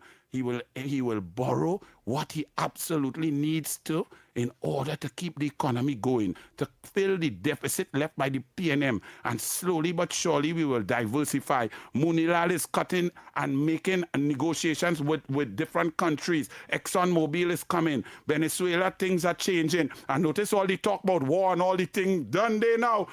Dragon go dance. And when the dragon dance, Trinidad will baila to soca and merengue. So understand that. It is a careful plan. We can't go wild. But the essence of it is the economy was shattered by that short smiling Dwayne. And we will fix it. Kamala will fix it. The Dwayne is gone. PNM is gone. Penny will be gone and Small Pin will be back. And I will smile because nothing easier to beat than a small pin. A small pin ain't good for nothing. Ask Asha Javid. Nice. Let me ask the next question. MTS workers have been calling that they're not getting paid. Wait, boy. I just take a breath. I have a third one. You tell me about what we saw with the police chase and so on. Yes, and yes. field. People hungry. They said the Zuso bill get licks because of that. Everybody have to stay calm. You know why Doubles and Coffee is a hit and so on? Because Doubles and Coffee don't rush. It's go with research, with information. People just wonder why Rowley don't sue me, why Small Pin don't sue me, why Marvelous Marva don't sue me, Mr. Bathroom Sports. Why them don't? Because you can't sue somebody when they talk the truth. I don't open my mouth and rush nothing. I don't lie on nobody. So I could talk inside, outside, upside down, and I talk in the truth. So what people need to understand, we saw something. I saw it. I saw about 3 minutes and 17 seconds, including 2 minutes and 40 seconds after the incident. But when I'm reading, I'm hearing that the chase and the thing took 14 and a half minutes. There's an investigation in place. There will be an investigation. Investigation must be scientific. It must be fair. What we saw in the clip would get us angry because we saw hands coming out. But that does not tell the whole story. An investigation is needed. Let me tell you something. My mother was in charge of the inquiry into the death of our officer called Bernadette James. You all remember that? Bernadette James was a police officer. She had seen something in the airport involving some big wigs, something to do with drugs and so on. I believe Abu Bakr spoke about it if you have an interview. But when they were doing a training exercise down in the peninsula, the Western Peninsula, with blanks, they were doing a practice exercise and so on. Somehow, one live bullet ended up, I believe, in her head, and she dead there. My mother was in charge of that inquiry, and that went on for months. She sat down there and went through stacks and stacks of information, investigation, reports, ballistics, scientific DNA, all these things at that time, and she had to go through. Then she had to grill about 35 witnesses, all on the bus, to try and get to the truth. So understand this. Coming from a legal family and so on, yes, we're angry. They are PCA, Independent Police Complaints Authority. They are PSB, those who are to do the investigation. Let us wait for the full investigation. Yes, from the sight of the video, we could get emotional and angry because we feel we know the full story. Doubles and Coffee, we always wait for the full story. And when the full story comes out, if it is as people believe, then we get angry. And we stay angry, and we call for change, and we call for better training, and we call for body cameras, and we call for propriety, and we call for a resurgence of the engagement policy of the police, because to whom much is given, much is expected. And police officers must understand that they have an awesome responsibility. Squeezing a trigger is not wildness. So what we saw looks terrible. It might be. But what I say is we must take a deep breath and wait for the investigation, wait for the report, and when we get the report, call for it to be laid in Parliament, call for it to be made public so the population could see. And when it is made public, read it, my people. Don't let no PNM read it for you and tell you what to say. Take it and read it. Use your own brain. Use your own eyes. Read it, analyze it, question it, and then we will come to a conclusion. But right now, getting vexed and angry when we don't know the whole story, we just have to wait. Nice. Well, I have something where it's facts now. Facts. MTS workers, not now, but a while, always calling. They're not getting paid. They're not getting paid. The O's, they are owing. People are owing them. What is, I saw you in the parliament there, in that committee when it come into, I think it's finance committee when it come into those things there. What is the stories with MTS? Are this government victimizing MTS workers and not paying them? What's going on? Well, if you watched it, if you looked at it, and if those who didn't look at it, go and look at it. Those questions that I was grilling the now board, which is the UNC board, was about the activities of the PNM board under Jackie Lazarus, Rowley's campaign manager for 30 years, Rowley's best friend. I don't think she ever went down the steps past the tree dog, past the parrot, and on the red couch, because the red couch, it couldn't really fit she. She's a little too big to go on the red couch. But that is Rowley Padna Pandero. She's the one who wrote a check from MTS to Foster Venture Credit Union, and it reached in Foster Cummins' account. Police, what going on with that investigation? Because Venture Credit Union had no contract with MTS. So how MTS write a check to Venture Credit Union? They like Andy Williams Pitbull have a contract with the Ministry of Housing or with HCC, and somehow we pay Lennox Smith, who is not a director of the company, for Andy Williams. It's corrupt, it's thieving, it's fraud, and we're the police, right? But let me just tell you. So what we found out in that Joint Select Committee is that the PNM was not paying their bills. That MTS, the organization, is owed $850 million.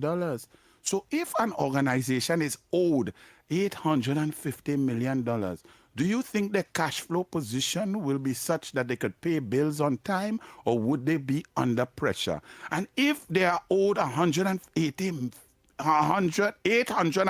million, do you think that debt just occurred in 9 months, or do you think that took a long time to accumulate? I put it to you, I proffer to you that it took a long time, that PNM has not been paying their bills for a long time and been making workers suffer. The PNM is a blight. They are dishonest, they're pathological, and they don't care about people. But understand this, the forensic audit has begun now, and the information will be made public or given to the DPP, the Commissioner of Police, for further investigation. But all of these agencies have been cash-strapped because the Dwen was, that's why you all now connect the dots. That's why the Auditor General was unable to formulate an opinion on our accounts for the last 2 years. Do people understand what that means? That means that the PNM Minister of Finance, called the Dwen Imbot, could not find his ministry to provide paperwork to the Auditor General, who is independent. Now, you see, the one institution that functioned well in the last 2-3 years is the Auditor General. Why? I didn't know who the Auditor General was, Lennox. Yeah. I didn't know if it's a man, woman. I didn't know nothing.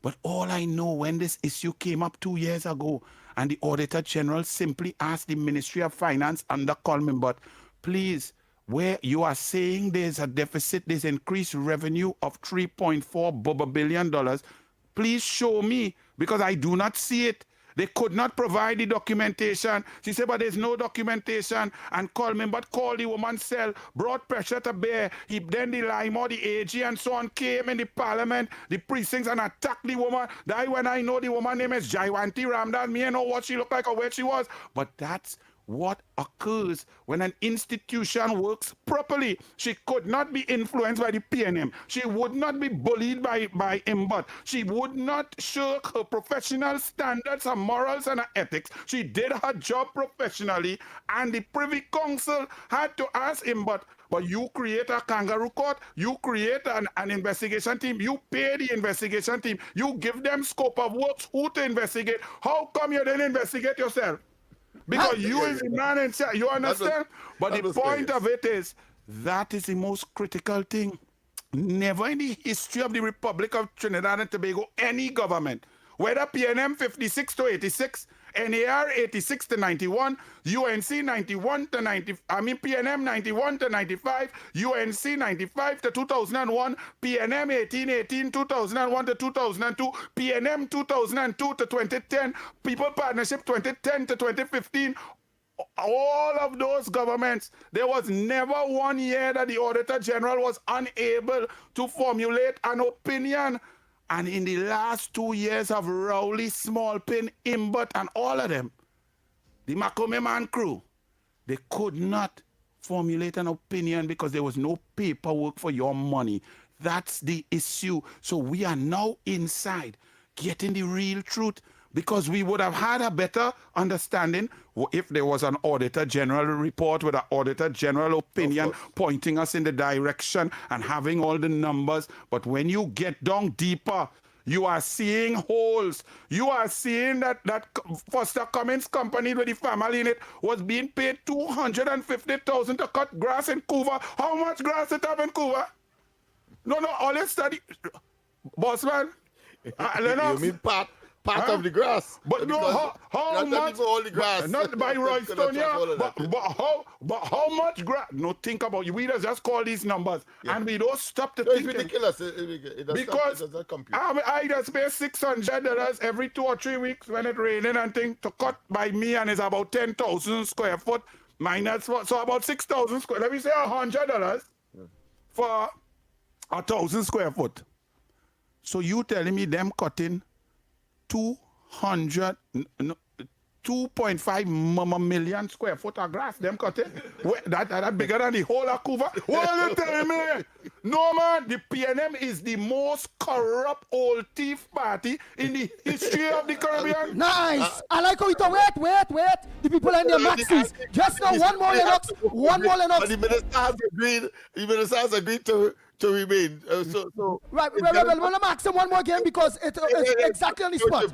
Trinidad and Tobago, you the people, just now Lennox, you the people in your maxis, in your taxis. Andy, I don't need no head start.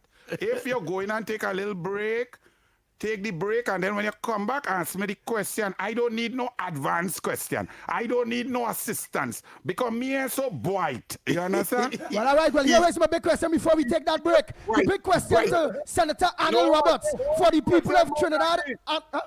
Go take the break. Forget Andy. Yeah, right, take the break. We have to go for a break, people. And when we come back, time is upon us.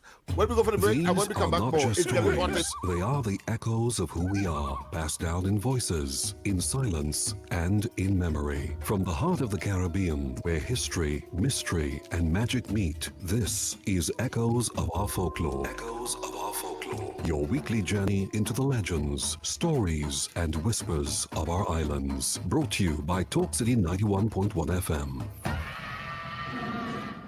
Across the Caribbean, stories of the supernatural have been passed down from generation to generation. One of the most well-known is the legend of the Duppy. A Duppy is believed to be the spirit of the dead, roaming the earth at night, unseen but never forgotten. Elders say there are ways to protect your home. One of the oldest traditions is simple: sprinkle salt or rice grains around your doors and windows. Why? Because a Duppy, according to folklore, cannot enter until it counts every grain. And as the night wears on, the task becomes impossible. By the time the last grain is counted, the sun has risen, and the spirit must return to the other world. Whether taken as belief, tradition, or storytelling, the legend of the Duppy remains a powerful part of Caribbean culture, reminding us of the past, our ancestors, and the mysteries we still cannot explain.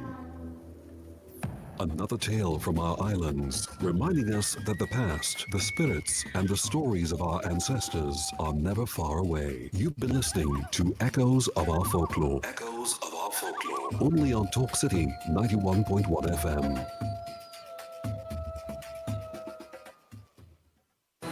Your news, anytime, anywhere. TTT News brings you the facts that matter most. On air and online. More ways to stay informed. TTT News covers the stories that matter. Join us nightly at 7. TTT News. Committed, accurate, relevant.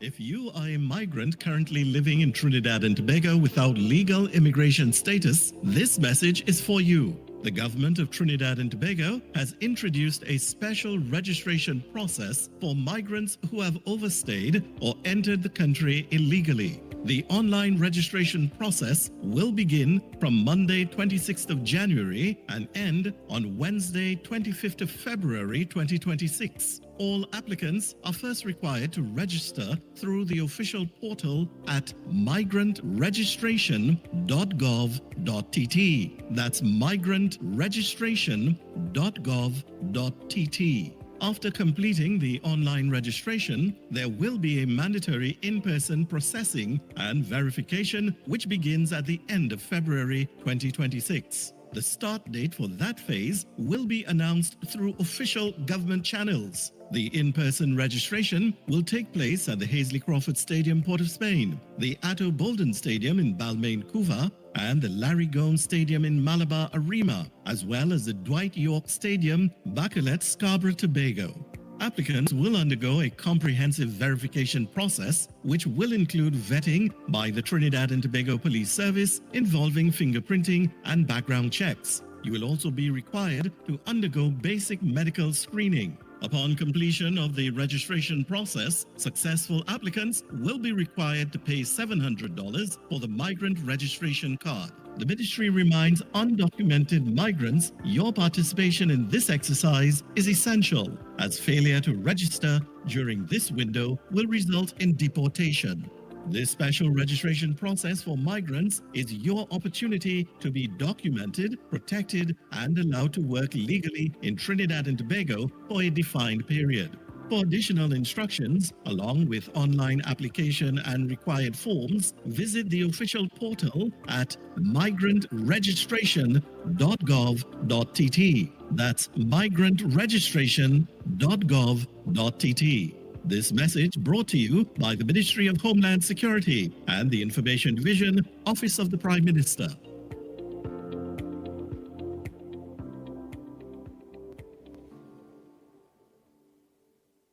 The Trinbago Unified Calypsonians Organization proudly presents Kaiso Dynasty Calypso Tent live at the Radisson Hotel Ballroom, Wrightson Road, Port of Spain at 8 p.m. Featuring an extraordinary cast including Brother Valentino, Gypsy, Karina Shea, Freetown Collective, Young Brother Mudada, Poser, Chuck Gordon, Terry Lyons, Dwayne O'Connor, Tazeo O'Connor, Colonel Roberts, Ricky Jai, Aaron Duncan, Black Sage, Pretty, Squeezy Rankin, Lady Aisha, Chromatic, Calypso Car, Gary Cordner, Lady Gypsy, Bunny B, Black Birthmark, Saki, Reese and Mel, Tamika Darius, Mark Pear, Rhythm Nation, Brother Mark, and Rampo. Get your tickets now at islandytickets.com and suntix.com or grab them in person at Tico Head Office, 5 Rosalino Street, Woodbrook, East Zone at the PTSC Building, O'Mara Road, Arima, South and Central Zone, Mezzanine Floor, Skinner Park, North Zone, 10 City Mall, Port of Spain, Michelle's on Queen Street, Arima, Simon's Music Center, Port Street, Crosby, St. James, Better Deal Supermarkets in Aranguez and Cunupia, Sion's Bar, Athletes by the Park, WAC Radio in San Fernando, and at the Radisson Hotel. Follow at Kaiso Dynasty on social media for updates and special announcements. Kaiso Dynasty 2026. The culture, the energy, the future of Calypso. Where is the fire? Mass in the streets. Talk in the city. Talk City 91.1. This is Destra. Right now you're listening to Talk City 91.1. Keep it loud. 6 a.m. to 9 a.m. Join Andy Williams and Lennox Smith, the Ground Report team, as they rip apart the lies, half-truth, and misinformation that the mainstream media never discuss. The Ground Report. Hard-hitting, informative, undiluted, uncompromising, and unfiltered. Monday to Friday. Get the raw facts before making any life-changing decisions. Only on The Ground Report. Bang, bang, bang. Bang, bang, bang, bang, bang, bang. Nice. Trinidad and Tobago, we are back. And the Senator, Arnold Roberts, ain't running away. The Ground Report is a program that asks the hard questions. Whether we support our government or not, we have to ask the questions to you, the people of Trinidad and Tobago. And we are proving to you, as we always promise you, that whether it's UNC, whether it's PNM, whether it's who, we will ask the hard question. Mainstream media won't do that, you know. Aka Samaru, all of them fellas and them, they ain't doing this, you know. We are asking, Tano Basnes, Tano, we like Kamala Prasad, the anti-cams, we like Anil, I'm a partner. No. Tano like when it comes to people business. Hey, Andy, who you call there? Akas? You call Akas? Yes. So now let me go tell some. He does cry, you know. Yes. Akas does cry. He's crying. Oh, God, Akas. No. Yes, he does cry. Now let me go to a very. Get smart. Now let me go to a very serious next question that the people of Trinidad and Tobago. You asked something because I have a couple to. Yeah. Post You go and get yours now. Go ahead. When it coming to the migrants on the platforms, you all said certain things. The people of Trinidad and Tobago realize we under-resourced at this point in time when it coming to the taxes. Many people lost their jobs under the PNM, all those various things. They are making babies.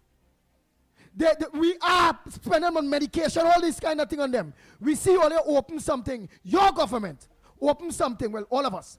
Open something where they have to pay 700. People are saying 700 is too late, but it's supposed to be 1,400. Because for we to get a visa, it's more than that.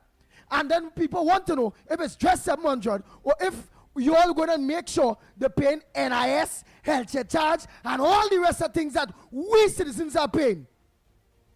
That is one question with that aspect we want to know. The next thing, answer that one. Andy, you must understand what the PNM did while Keith Rowley and Stuart Smallpin Young were going back and forth to Venezuela, dancing conga line and negotiating with an indicted narco-terrorist, drug smuggler, gang Just leader, pull that mic across there a little human trafficker. Huh? Yeah, pull the mic across a little bit there. Nice, go ahead. That's all right. I'm just talking a little softer, don't worry. My boy here have the controls. I just make producer work hard. You understand? Now, while they were doing that, they left our borders porous. I used to go out fishing twice a month and so on and do videos and show all you on Doubles and Coffee, Douglas Politics, that not a vessel was patrolling. The radar wasn't working. The air guard didn't have no plane. The radar on the two plane was not functioning. 23 pilots from the air guard had resigned.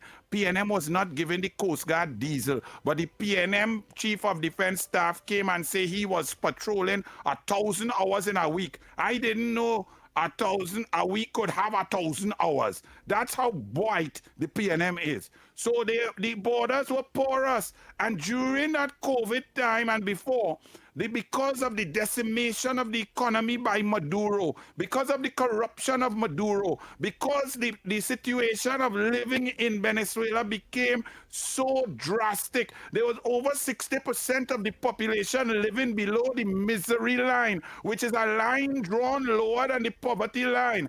People were coming across to Trinidad and Tobago, across the 7 miles of the Gulf of Paria, into our unprotected borders by the PNM. At one point, it was estimated that over 150,000 illegal migrants were here. The PNM tried to do some sort of registration with small pin on a big mic, talking about come to register by the Oval. And they say that 13,962 people were registered out of 150,000. Now, as you said, they are a drain on the economy if they were not registered properly and work. Some of them work very hard. Kamala Prasad Bissessa is not against human beings who want to live and be peaceful.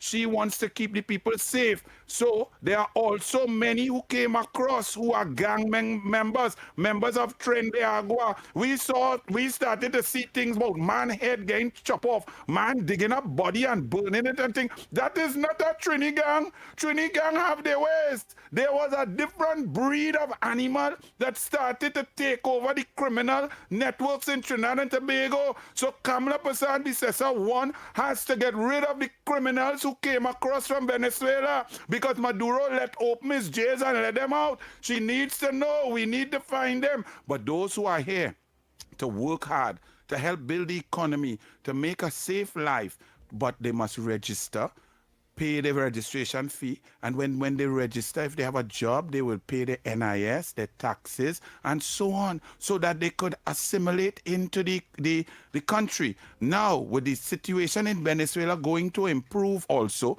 remember, Venezuelan people are very proud. They don't want to be in Trinidad. They don't want to be in Colombia. They don't want to be elsewhere. They want to be in Glorio El Bravo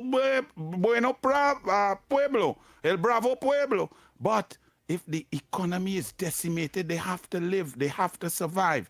So we have to be strict, we have to be right, we have to make people pay their fair due, but we have to be humane. And that is Kamala Persad-Bissessar, brilliant, strong, and she rules and governs with a heart. So we want them to register. Those who don't register, well, they'll be in the hands of the police and deportation and all of that. So they will not be able to cry. They will have to go back, and that's how it is. But those who stay, Kamala wants to get the children in school, because creating children who cannot go to school, leaving them there in their key developmental stages, their growth and maturational stages, means that it doesn't augur well for the future in 10, 15 years. It means that more children would be available to the criminal gangs and not able to live a proper life. So we need to register those who are here so that they can be, we know who is here, what skills they have, they could be taxed, they could pay their NIS, children could go to school and so on, as you said.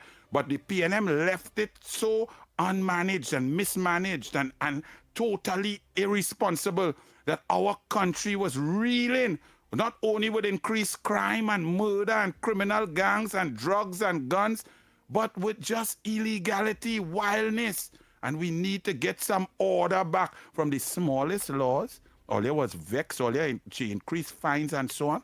But let me tell you something, I's a driver.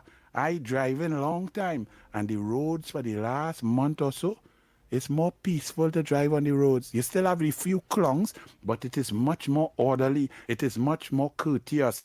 And that is what discipline brings. We have to bring back discipline in the school, discipline at home, discipline from parents, discipline on the road, discipline to line up, discipline across the board, discipline, tolerance, production. Nice. I get one thing. I get one thing in your mouth. Let me just add my 2 pence to this. Is it because the focus is really on the fee that was being charged? Is it that a factor that would have been considered is our own obligation to the United Nations refugee a signatory to which Trinidad and Tobago is, and therefore you cannot appear to be too harsh and prohibitive. Of course, we sign on to all these treaties, and Kamala Persad-Bissessar respects her word and respects the country's word, and therefore we have to move humanely. But we must also understand that she says Trinidad and Tobago first, her people first. The PNM has decimated this place, and she has to fix it first for our people. So that is how she's operating. That governs her cabinet meetings and her cabinet notes. And there is a plan. Some people feel Kamala win an election for a year, you know. It's a 5-year term. Rowley quit and leave all you. Rowley win an election in 2020, say he want to be all your prime minister. And just so, with a year and a half to go, Rowley quit and run like a mama pool and leave all you with small pin. A man with no rhythm, no culture, nothing but an elitist clung, and all you get licks. I won back small pin. Penny, small pin and them coming at you. All your PNM, vote back small pin for me now. So UNC going to be in power for 20 years. Nice. Your final addendum before I get back to the economics. Right. Go ahead. My final one. I find one kink in his government armor. One kink. One kink is, all right, we understand, and they're going well, they're going to register everybody, all those various things. But all over the place, we're hearing about that in English. Why have your government not send the warning to the Venezuelan people that most of them only talks Spanish, but yet still your bright government only have the advertising of that in English only. That the last one, and the king are fine, but the last question is... Señor Angel Williams, me acuerdo con usted. Está bien, es perfecto.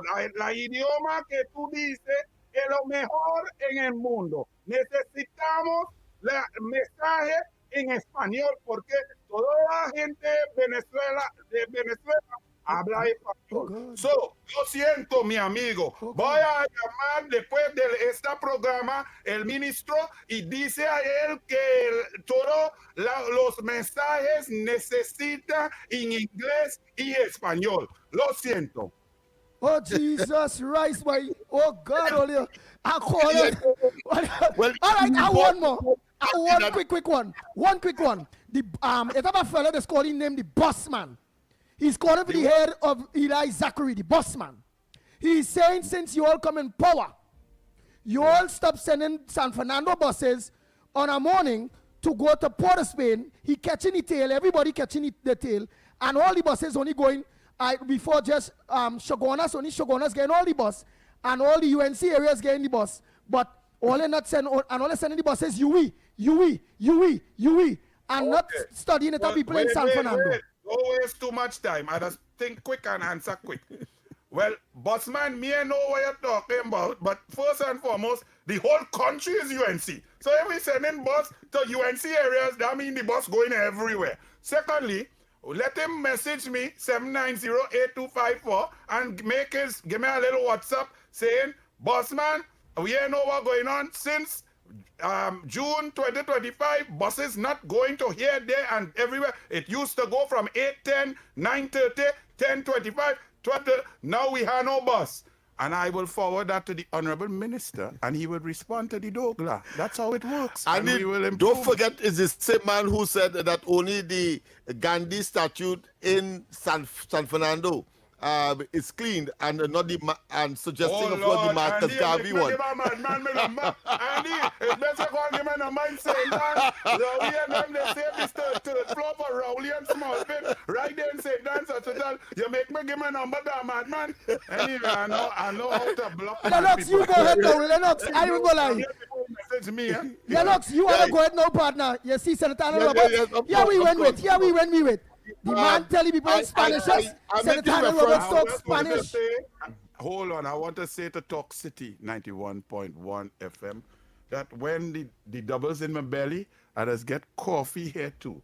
Doubles and coffee on 91.1. And we provide that courtesy as well. So it's going to be 91.1 Talk City as well.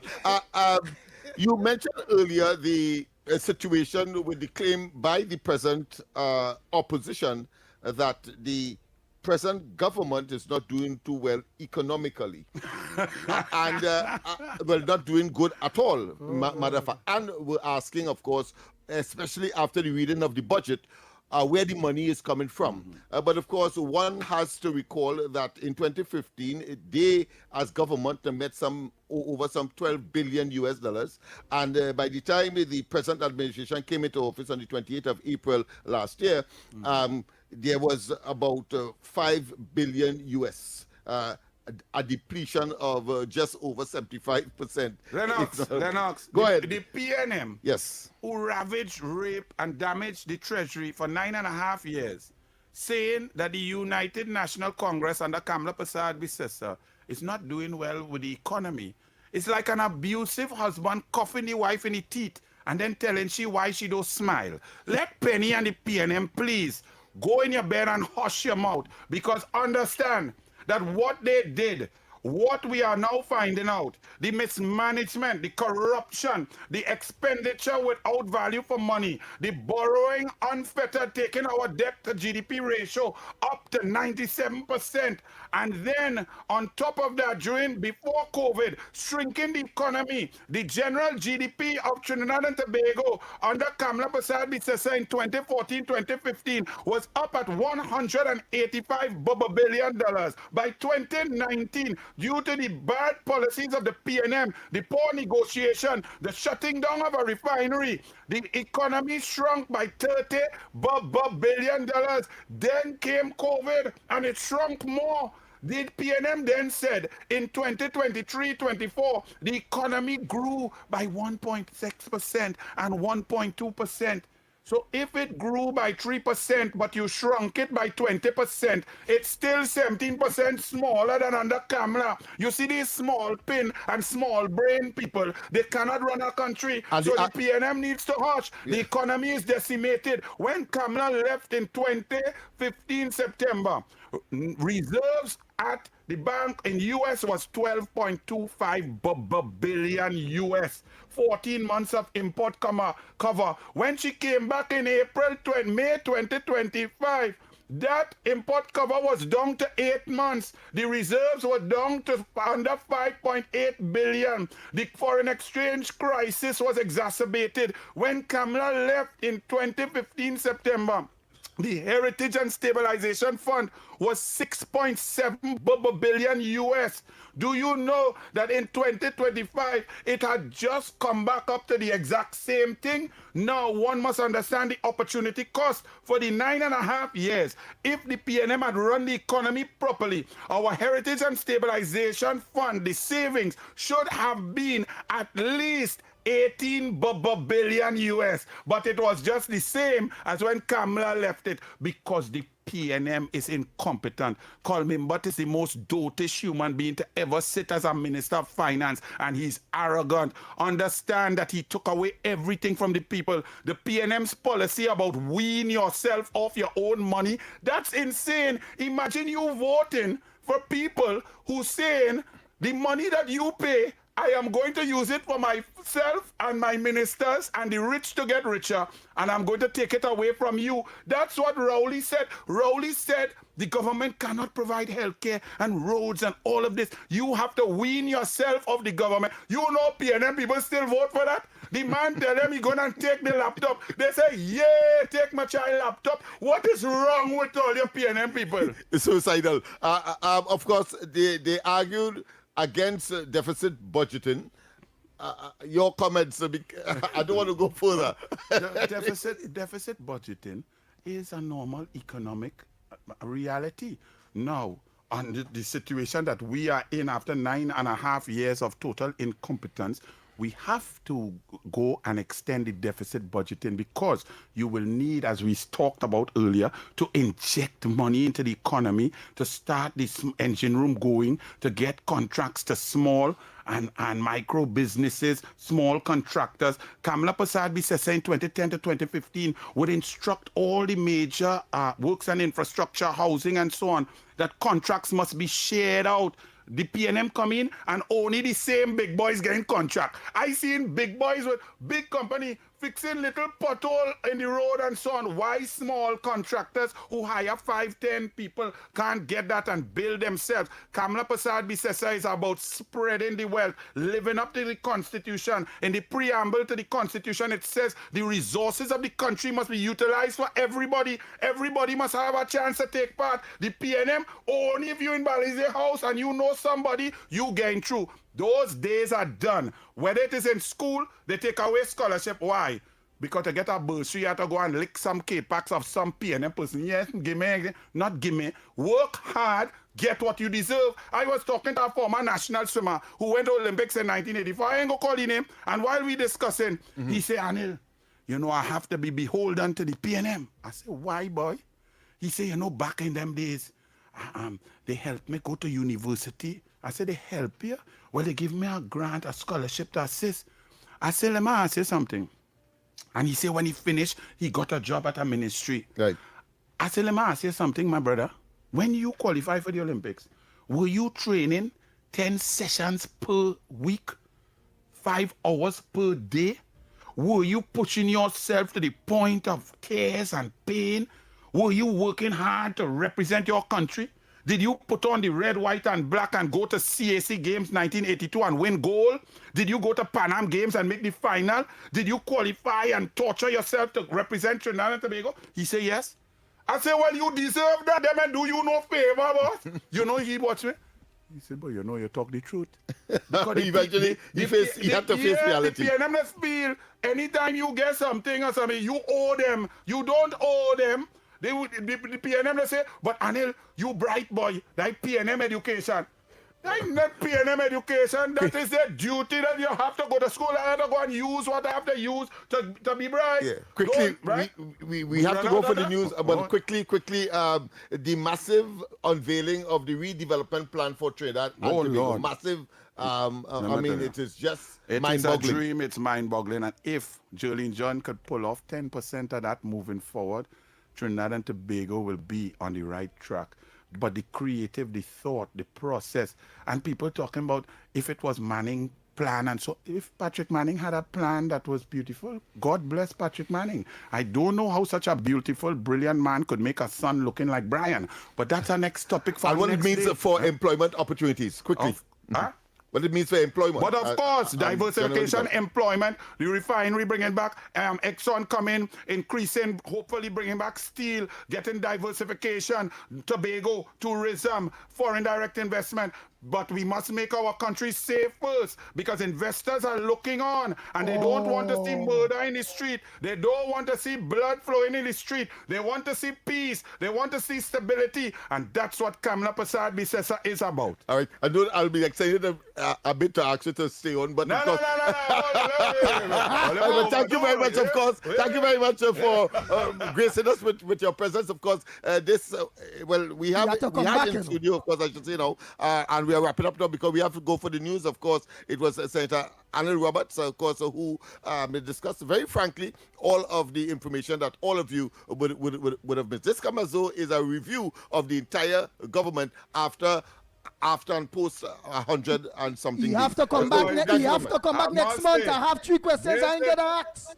So you have to come back again next month. He has to come back. He has to come back. He'll come back. He'll come back. Andy, don't try that. The only man who does go once a month to Venezuela 13 times is Small Pin. He went there like a period. Don't try to make me into that. Come. Don't try to make that. God bless you. We'll get him back. We'll get him back. We'll get him back. News time. Blessings. Yes, indeed. Yes, indeed. Yes, indeed. People have to go for the news. And when we come back more on this edition of the Ground Report. If it matters to you, it matters to us. We report the news, real stories in real time. TTT News, nightly at 7. TTT News, committed, accurate, relevant.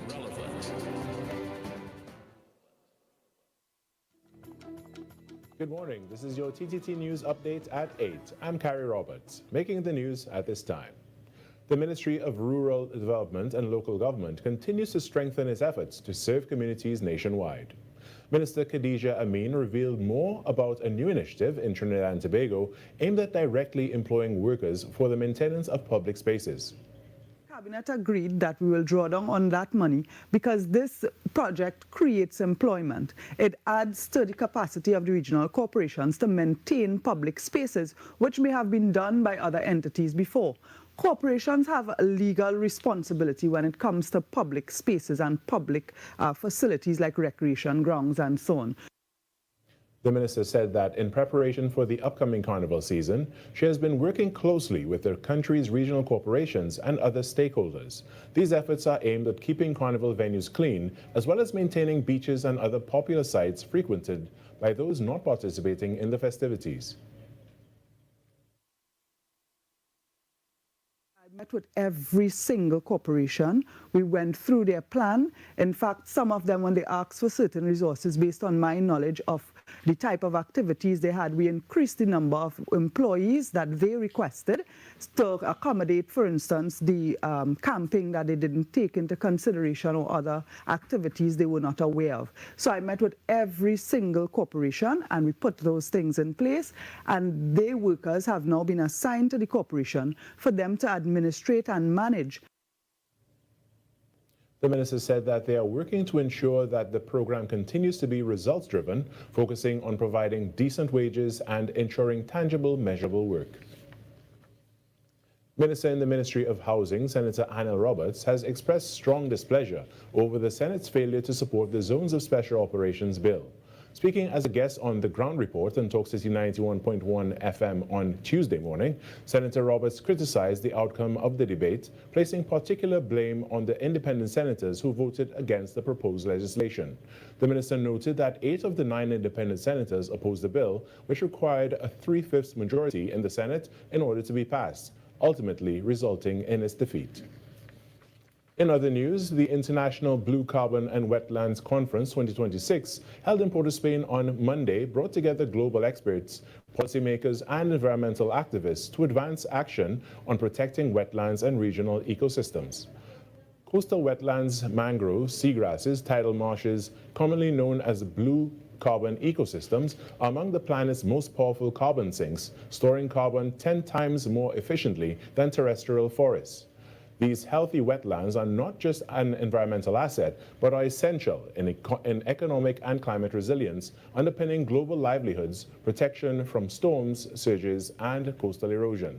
British High Commissioner John Dean noted that since 2019, the severely underfunded Blue Carbon Initiative has prompted regional experts, communities, and officials to expand the protection, restoration, and sustainable management of blue carbon ecosystems across the region.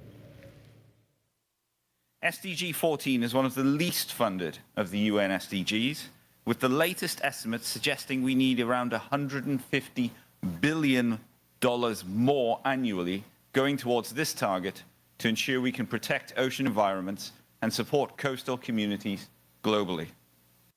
Mr. Dean said the core reason ocean development is not getting the finance needed is the lack of reliable data available for the marine ecosystems.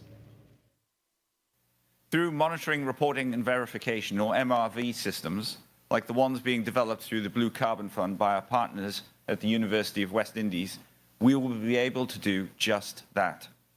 We'll also be able to help countries in the Caribbean and Latin America to establish and meet the targets set out in their nationally determined contributions. The theme for the International Blue Carbon and Wetlands Conference 2026 was Anchored in Action, Standardizing and Advancing Blue Carbon Solutions, sought to advance blue carbon policy. In some sport now, the Trinidad and Tobago Under-17 men's football team will face Barbados in their opening CONCACAF Under-17 World Cup qualifier at the Hazley Crawford Stadium this evening at 7 p.m. Head coach Randolph Boyce is confident of his side's Group A chances despite suffering heavy 6-0 and 6-1 defeats against Peru last week. I think the experience was great for the boys. I don't think we could really want to use that to measure it up for this tournament. So let's go into this tournament and see how things goes. Look at our history in youth football and senior football. Which countries has been stopping us from going to World Cup qualifiers? Mainly North and Central America. Not so? So until we could close the gap between those countries, I think you had the answer for the rest. So we need to close that gap. So in my opinion, those are the type of countries we need to continue be playing on a regular basis if we could, to be able to close that gap. And that was your TTT News Update. I'm Carrie Roberts. Have a great day.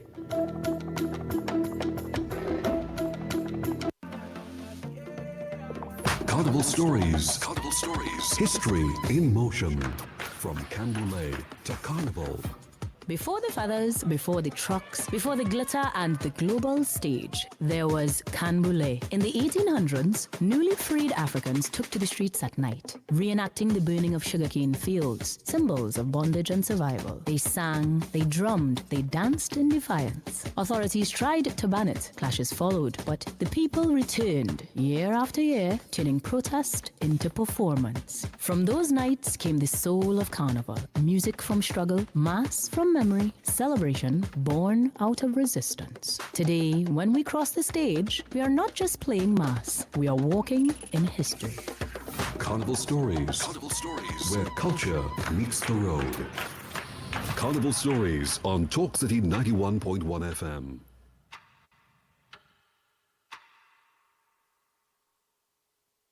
Talk City 91.1 FM. Talk.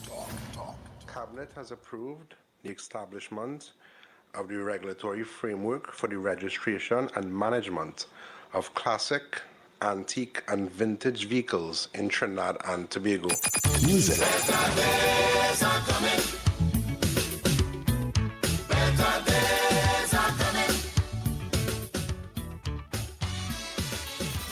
Culture. We are now in a state where I can now proudly announce that our gas production will increase by a significant amount given all the various projects that are now expected to come online. Engaging conversations, latest news, our music. This is Talk City 91.1 FM. These are not just stories, they are the echoes of who we are, passed down in voices, in silence, and in memory. From the heart of the Caribbean, where history, mystery, and magic meet, this is Echoes of Our Folklore. Echoes of Our Folklore. Your weekly journey into the legends, stories, and whispers of our islands. Brought to you by Talk City 91.1 FM.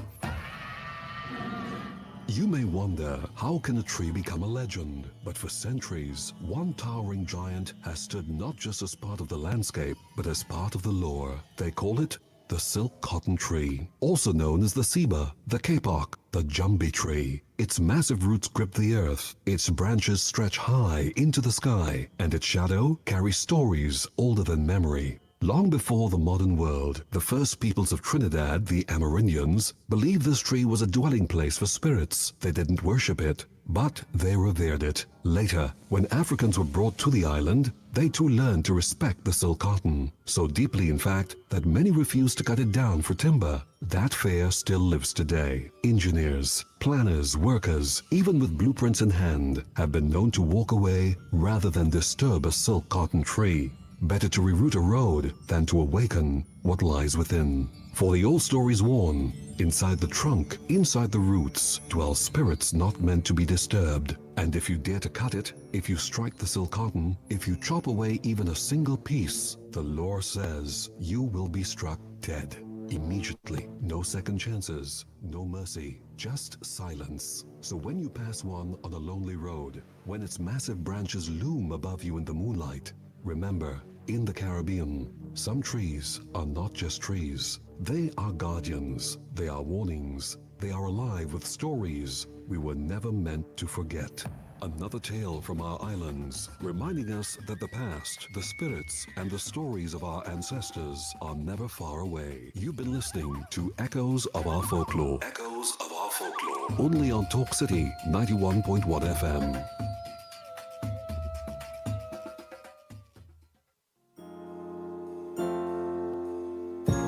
Hello and welcome to Info Sound. Now on January 6, 2026, the Trinidad and Tobago Securities and Exchange Commission advised market participants and members of the public that the Virtual Assets and Virtual Asset Service Providers Act 2025 was enacted by presidential assent on December 23, 2025, and this in fact is now in effect. Today we're joined by the Chief Executive Officer of the Trinidad and Tobago Securities and Exchange Commission, Mr. Kester Guy, who will tell us about the act. Mr. Guy, thank you for joining us. Good day, and thank you for having me. Let's start at the beginning. What is the Virtual Assets and Virtual Asset Service Providers Act? And I gather, there's an acronym for it as well? Yes, it's called VASPs. Okay, VASPs. So tell us about the act. What is this virtual assets that we are referring to? Well, everybody is aware of similar things like money and what you use money to do. People are also aware of what we term crypto assets. Well, let me just at the very beginning say crypto is one type of virtual assets. It's not only crypto. So this act is the overarching act that looks at all of these types of assets, inclusive of crypto, operating in Trinidad and Tobago. So one of the major talking points is that the Act temporarily prohibits virtual asset service providers from operating. Can you explain what this means? So think about it as being in transition. So right now, there are people operating all types of services and virtual asset services across Trinidad and Tobago. Here, through the guidance of our policymaker, we have now thought it appropriate to bring a regulatory scope and framework around this type of activity. While there is no one way to do it, we would have considered various frameworks across the global landscape and determine an appropriate and effective way to do so is to render it prohibited unless an entity who is providing that services seek registration. So therefore, money laundering, scams, that treats with it? So money laundering, scams, and all scale of activities in and around the use of virtual assets now has great scrutiny. As the competent regulator, we are now able to peer into all those businesses legitimately and make determinations for their conduct and all the things around the regulatory. But why are we doing this? All in an attempt to ensure that our citizens, our investors, and the persons who are participating in these spaces are well protected. Indeed. So let's drill down a little more, for the listeners. For clarity, what exactly are considered virtual asset activities under the Act? Okay. So the Act specifies various things. Without getting into all the line-by-line technical things, I will use broad concepts that persons may be generally familiar with. I spoke about crypto earlier, and in a sense, there's also provision of services on behalf of others. So you might purchase a wallet. It's not the physical wallet that you have in your pocket. It's a service that is operated in cyberspace that is controlled by the service provider, and that allows you to purchase things digitally, to allow you to access goods and services digitally. But who is observing and monitoring the operations of that service provider? Who should be acting on your behalf? And if perchance you would have had a grievance with that service provider, who do you go to? And also for John Public, is it also a case of buyer beware? It's also a buyer beware framework, and we have tools and promotions and articles published in the press to just educate all buyers, all stakeholders about the various instruments and the various activities happening in the space. And we'll always say, if someone is participating or buying something from someone in relation to securities or virtual assets, and they're not registered with the commission, then you should be immediately alerted, put up your red flags, and ask questions. Listeners, do join us again for the second part of the interview, where we will learn about the regulatory sandbox and what it entails. We've been speaking with the CEO of the Trinidad and Tobago Securities and Exchange Commission, Mr. Kester Guy. Thank you so much for joining us here on InfoSound. Thank you for having me. An absolute pleasure. This was a production of the Information Division, Office of the Prime Minister.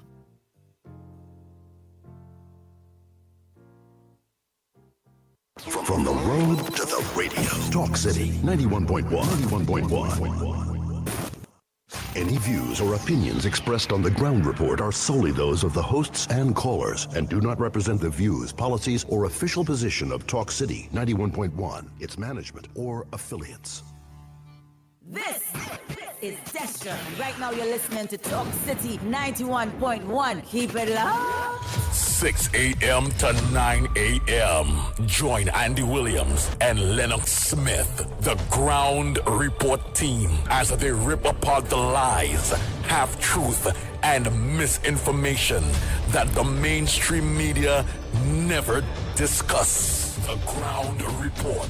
Hard-hitting, informative, undiluted, uncompromising, and unfiltered. Monday to Friday. Get the raw facts before making any life-changing decisions. Only on The Ground Report. The Ground Report. The Ground Report. The government of Trinidad and Tobago is not closing down Petrotrin. The Ground Report. The Ground Report. I would think that there's been very clear that all the employees of Petrotrin will exit the company. All. The Ground Report with Andy Williams and Lennox Smith. Bang, bang, bang, bang, bang, bang, bang, bang, bang.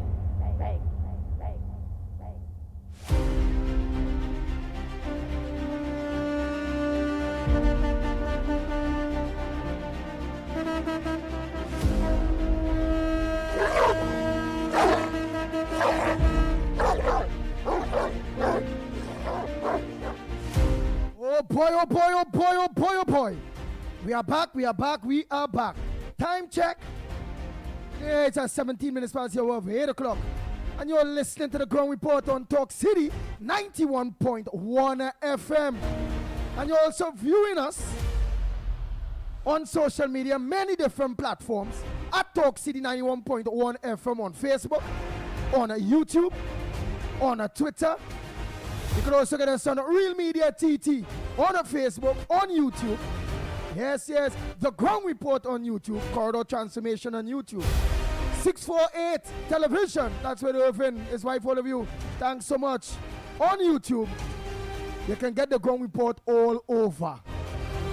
There's no other, so don't even bother. The number one program in Trinidad and Tobago between the hours of 6 and 9 a.m., The Ground Report. Well, we will come back to the Arnold Roberts issue because I know many of you will want to chuck in your all 1 cent, 2 cents, 3 cents. Having a marathon session from 6 to 8 with the Honorable Senator Arnold Roberts. And you all will let me know what questions that I forgot to ask him. What hard question the Pitbull and Lennox Smith forgot to ask. Lennox Smith.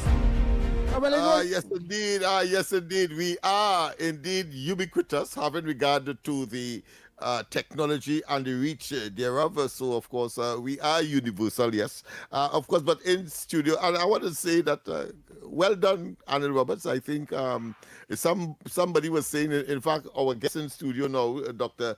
Savitri Rampasad. So I'm doing it by way of introduction. At the same time, I was intimating to me earlier when she got in that there might have been some ruckus inside of the studio, and she was inquiring whether she was in the right place. Well, I had to calm her and tell her be very placid, because of course it is only Annie Roberts can of course create such an impression on the mind. Right? So and incidentally, I think she has some psychological qualifications as well, because the discussion with her is about how the pan sound impacts on the human being and the minds, etc. But of course, I am no expert, so let me, by way of introduction, say to you, welcome to the studios of 91.1 Talk City. President, good morning to you. And of course, you can get right into it one time. Sure, no problem. Thank you so much for having me. Yes. I really appreciate having the platform.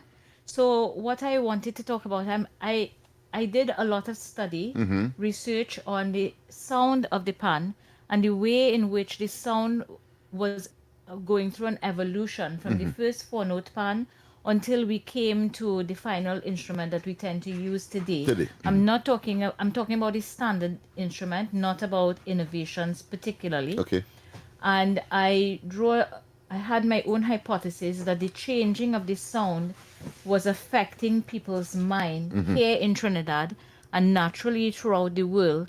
If you look at the proliferation of the steel pan and its acceptance across geographic borders, and the way in which it's been so welcomed by other people, it is obvious that the instrument itself has some sort of hook into the human psyche, that is their cognitive ability and their emotional expression. And your research, of course, is focused My there. research is focused on that. You did earlier in our on-air discussion on the question of the drums that came from Africa, and you were saying that if you Google it, you will see, of course, information as to the impact of those songs on the human being, but certainly nothing about pan, and therefore, if you go there now, you may see only one. Well, actually, I haven't uploaded yet, but when I do, so there's still none. It will say one. Yeah, okay. So, but tell us what how you came up with the comparison, because you said you would have done your research, and one of which was, of course, that of the drum. So what I was looking at, obviously, I need to look at what is the topography, what is the layout that is existing. And one of my supervisors advised me to look at whether there is anything that is listed either on PubMed or Google Scholar or any other academic platform. So interestingly enough, I think it was in 2017 or 2018, I searched what is the effect of the drum or drumming on human wellness. And there was in excess of 43 or 48,000 results of actual research that was done, research studies that was done on the subject. And I replaced that with steel pan drum, and there was 0. So it really goes to show that there is no avenue that has been opened as yet. However, to put it into perspective, there is something called a Global Wellness Index that looks at how much investment goes into global wellness annually. And it's something like 6.3 trillion US dollars. That much. I looked at all of the subcategories of the Global Wellness Index, and there are two categories which are roughly just shy of 200 billion US dollars that the pan can comfortably fit in. And I hope that my research starts to set in motion a table at that seat for the instrument. So, of course, it brings the natural question, what is the objective, what you hope to achieve as a consequence of that kind of investigation and the conclusion if, one of the things, if and when that occurs? One of the things I would have looked at is that pan has been pigeonholed into a very tight space, and that is for Caribbean music genres, for international music instrument studies, for ethnic studies, things like that. And nobody looks at pan in terms of its overall wellness, the sound and how it can be related to wellness. Now, on the ground, you hear people talk about the pan drumby, and you know, I myself, who started off playing pan in about the year 2002, has never stopped. You know, and I've gone the distance. And I like that too. You know, so this is something called a phenomena that that has occurred naturally, and the phenomenological aspect of it is that the pan itself has been receiving accolades all over the world, not necessarily with our ethnic music genre. So it means there's something about the vibration of the instrument, the ease of playing, and other on the human psyche or mind. Impacting on the human, that is causing them to think, well, you know what, let me put on my phone, let me put down the computer, take off the TV, and let me stand up for a good 4 hours by this pan, playing these 5 notes that I know, which I can attest that I did play 5 notes for maybe in excess of 3 to 4 hours once, and did not realize. Well, I think a well-known former mayor of San Fernando, his son, got into the Guinness Book of Records by, of course, playing pan. Oh, yes, 30-something hours. Yes, 32 hours, I think. But you talk about pigeonholing. Yes. And I am a ardent fan of Desperados, but there are persons like myself, of course, who maybe from the same area, who may prefer another band to as their favorite or their preference. And so, would your research sort of indicate to some extent, hopefully, why this is happening? Because I mean, pan is pan, some people may say, but for a fellow like me, all pans are not pans for me. Well, Desper's pan is pan. But go ahead, let me hear what you have to say. Well, I think that what you're suggesting is not within the scope of my study, which is music. Right. So there is a distinct difference in music. Okay. And Mozart, I think, is the one who said that music is punctuated silence. Understand. Right? Understand. But sound by itself is the bedrock of what is driven in terms of human instruments creation. I see. So the drum is not the oldest instrument, because in 2009, with the melting of the Alps, the ice cap on the Alps, they found an old flute that was made out of the bone of a vulture. I see. Right? Okay. And they carbon dated it to 45,000 years ago. Wow. So if we sit now and we think that 45,000 years ago, somebody took a vulture's bone, bored some holes in it and made a flute, we may think, oh, well, you know, they were making music, but that's not true. All we know from the evidence is that they were making sound. A song, right. Right. So if I'm speaking to you now and I'm compressing air to make sound, and my sound is understanding, you know, it's communicating to me something to you. Something. Yeah. So when we play meaning. the pan and we play music, we may have memories that we can attach to it. But if we play the pan without music, now that allows us to open a whole different realm of brain function. Right. What would you say to the average pan player, having regard to all of the information that you have at your disposal? And I see that you have you have produced a book as well, Steel Pan Vibrations. Unlocking the human Unlocking mind. the Human Mind. That's right. People, of course, that is the book, and of course by Dr. Savitri Ramprasad. So tell me, what would you say to them? So this goes beyond the average pan player, because in Trinidad, I think we have about 10,000 registered pan players, but internationally, I don't think we've quantified the number. Okay. There are much more pans and panists outside of the country, and I think it's important for us to understand that the pan is not only for playing music, it can also enhance our own feelings of wellness. So some of the findings that I would have had indicates that the more you interact with the instrument, just producing sound, any kind of sound, it could be a scale, it could be same way I was saying 2 or 3 notes, it helps you to now reduce stress, think of yourself in a more positive light, and make a firm affirmation to do well for yourself. Magnificent. And of course, you're saying that this should, one of the objectives is to dovetail into maybe psychology and works like these, professions like these, and then maybe end up, of course, part and parcel of the curriculum that persons who are engaged in such activities would be exposed to. I think that including it in any level of curriculum is always of value, because knowledge is of value. Yes. And anyone who reads this book would be able to speak just like me, because it would be imparting and empowering themselves with my knowledge. And of course, I'm not to be arrogant. There would be more knowledge that comes after me. Yeah. But I think that anyone who is more informed and using this instrument as a tool can certainly further not just pan as music, but pan as wellness. Oh, magnificent. And I'm sure that is a welcome addendum to, of course, the pan fraternity in Trinidad and Tobago. Give us your parting words. I know I'm sure we'll have more opportunities, but, time is upon us. If my parting words could be in the way of a pitch of an advertisement. Go ahead. I'm now getting the book. It's actually going to be available from this Tuesday. Hold it up. Right. Yes. So there is one bookstore that will have it by the weekend. That is bookstore. One bookstore in West Mall. That's Shock and Stock. Right, hold it up. All who online want to see it, hold it up. Nice. Like I've seen it, man. Steel pan vibrations, man. I have a registered website called thepansoundeffect.com where you can go on and order internationally as well, because I have stock in England that will ship internationally. Okay. And I can ship locally.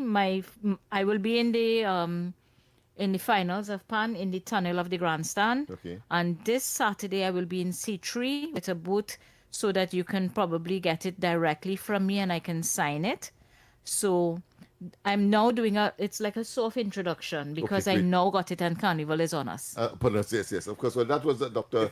Savitri. If you would just permit me to interject here, I was just about to ask you, where and when can we find you? Are you going to have some conferences? Are you going to have some meet and greet, so that we can get more information on vibration and the sound of pan? Because a lot of people they're not aware that vibration affects the entire body and the whole behavior. human system. Yes, actually, I beside those dates that I told you, which is this Saturday in C3, and for Pan finals in the Savannah, I don't have any other set public appearances. I do want to plan after Carnival to have a book launch, but it's not even in the infancy stage, because I don't have anything planned as yet. Online again? We would definitely love to be informed. I would love to give you my number, and you could also contact me on WhatsApp. It's 758-7283. If you WhatsApp me and would like to order and do an online transfer, I can arrange delivery. My email, I have 2 emails, but emails for the book is drsavitriramprasad@gmail.com. Okay. And that's it. Yeah. Thank you very much. Of course, that was Dr. Savitri Ramprasad on, of course, the whole question of steel pan vibrations unlocking the human mind. We have to go for a break, and when we come back, more on this very hectic edition of the Ground Report. If you are a migrant currently living in Trinidad and Tobago without legal immigration status, this message is for you. The government of Trinidad and Tobago has introduced a special registration process for migrants who have overstayed or entered the country illegally. The online registration process will begin from Monday 26th of January and end on Wednesday 25th of February 2026. All applicants are first required to register through the official portal at migrantregistration.gov.tt. That's migrantregistration.gov.tt. After completing the online registration, there will be a mandatory in-person processing and verification which begins at the end of February 2026. The start date for that phase will be announced through official government channels. The in-person registration will take place at the Hazley Crawford Stadium, Port of Spain, the Atto Bolden Stadium in Balmain, Couva, and the Larry Gomes Stadium in Malabar, Arima, as well as the Dwight York Stadium, Bacalet, Scarborough, Tobago. Applicants will undergo a comprehensive verification process, which will include vetting by the Trinidad and Tobago Police Service involving fingerprinting and background checks. You will also be required to undergo basic medical screening. Upon completion of the registration process, successful applicants will be required to pay $700 for the migrant registration card. The ministry reminds undocumented migrants your participation in this exercise is essential, as failure to register during this window will result in deportation. This special registration process for migrants is your opportunity to be documented, protected, and allowed to work legally in Trinidad and Tobago for a defined period. For additional instructions, along with online application and required forms, visit the official portal at migrantregistration.gov.tt. That's migrantregistration.gov.tt. This message brought to you by the Ministry of Homeland Security and the Information Division, Office of the Prime Minister.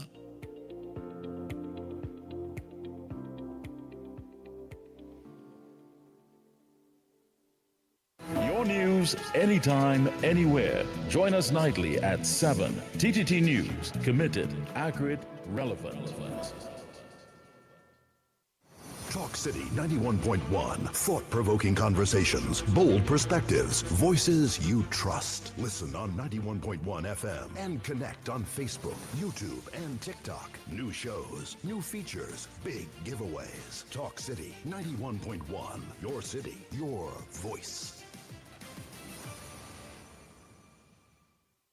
Are you looking to take your business to the next level? Let Talk City 91.1 FM help you reach thousands of potential customers daily. Our sales team is ready to craft the perfect advertising package just for you. Contact our sales department at 622-4141, extension 2601, 2602, 2605, and 2607, or email info@ttt.co.tt for unbeatable advertising opportunities with Talk City 91.1 FM.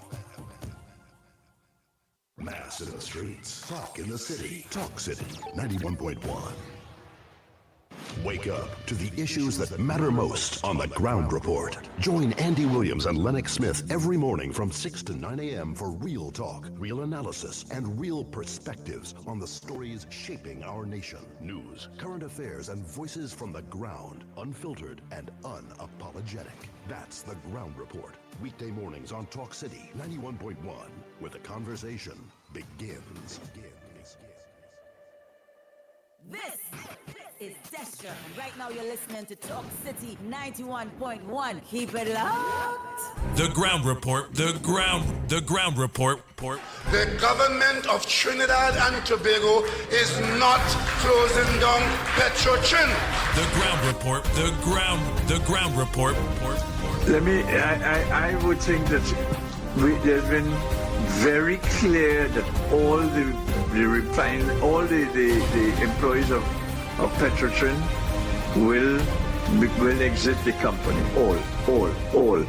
The Ground Report with Andy Williams and Lennox Smith. Bang, bang, bang, bang, bang, bang, bang, bang, bang.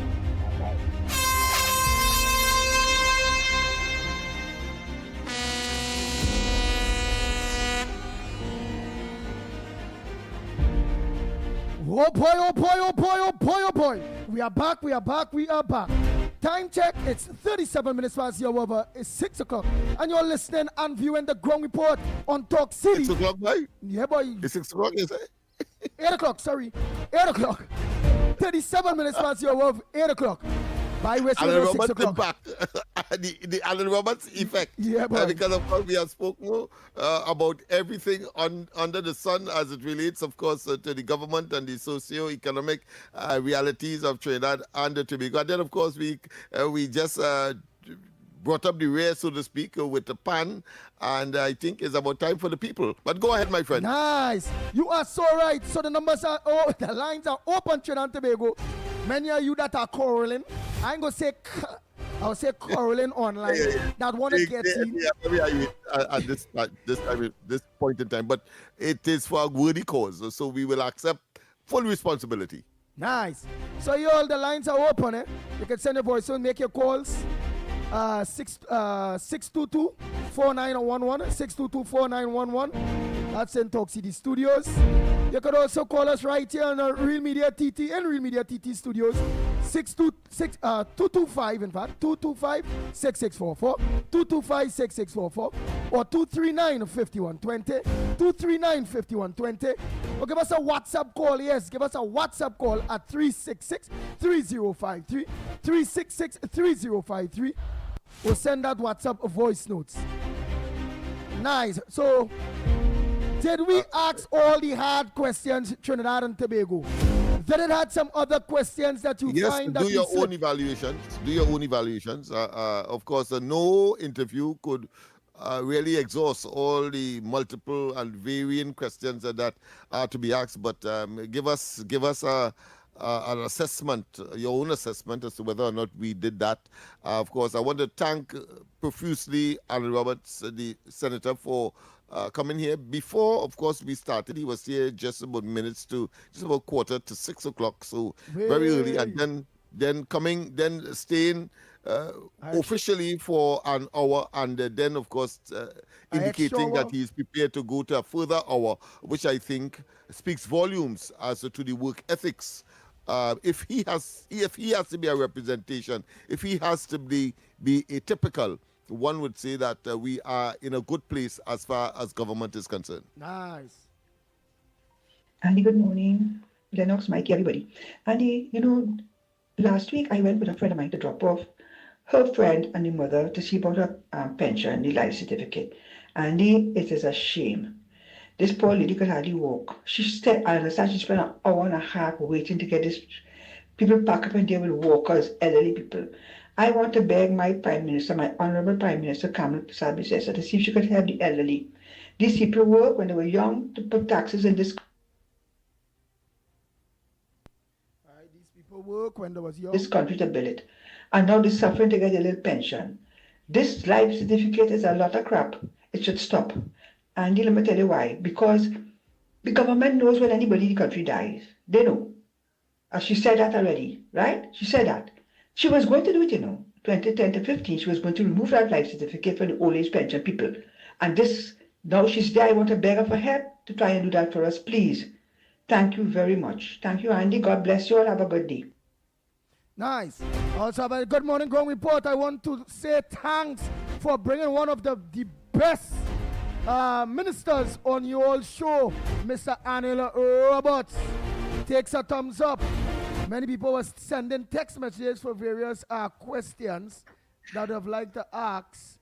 Oh, boy. Yeah, I would expect that, of course, both Snipes and my own phone were off the hook in terms of people focusing on this particular program. In fact, Snipes had to intimate that some of his radio colleagues in other stations apparently abandoned their posts in favor of looking at the ground report and, of course, on Talk City, and tune in this morning, 91.1. So all is well that ends well. 1 and 2, of course, we did what we proposed to do, and as we normally would say, we say what we will do and we do what we say. And I think this morning has proven that beyond measure. Nice. Hold on. Andy Williams, pleasant good morning, my brother. Well, I'm listening to the Honorable Minister explaining to Trinidad and Tobago the situation with the young gentleman, Joshua Samaru, how he lost his life, you know. But what I'm saying, Andy, now on the 20th of January 2026, this incident happened. In the afternoon, in the evening news, the 7 o'clock news on national television, they say that the police was in a shootout with people, car run from point A to point B, and there was a shootout, one died and one is in hospital, right? When the video surfaced, we see something else. And on the 21st, which was the other day after that, the state on the news that it was a sting operation after the commissioner come out and say what he had was to say. They say it was a sting operation and the gentleman recognized an undercover officer and he fled the scene. And as a result of that, they gave chase and the result of it, with the car crash, that caused him to lose his life and the lady to be paralyzed today, right? Now, the first thing they say was a shooting, right? Was a shootout. And a shootout meaning that two parties shooting behind one another. But to see that you change the story so many times over and over.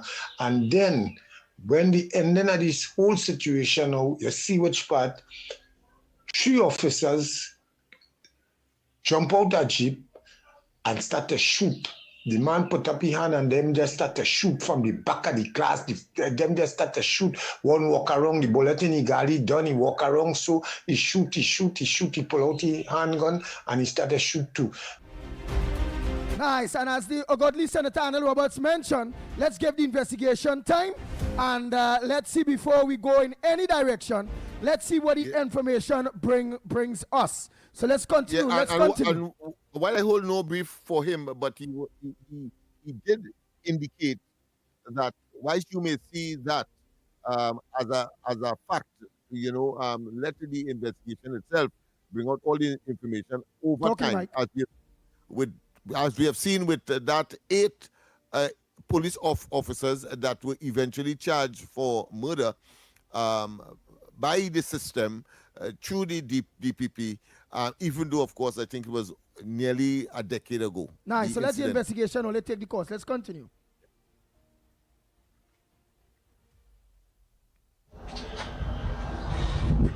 Good morning, good morning. I want to complain about those boats that go between Trinidad and Tobago. The APT James, the Spirit, and the Boco Reef. The government of Trinidad and Tobago is not maintaining the boats or the ferries that service the sea bridge.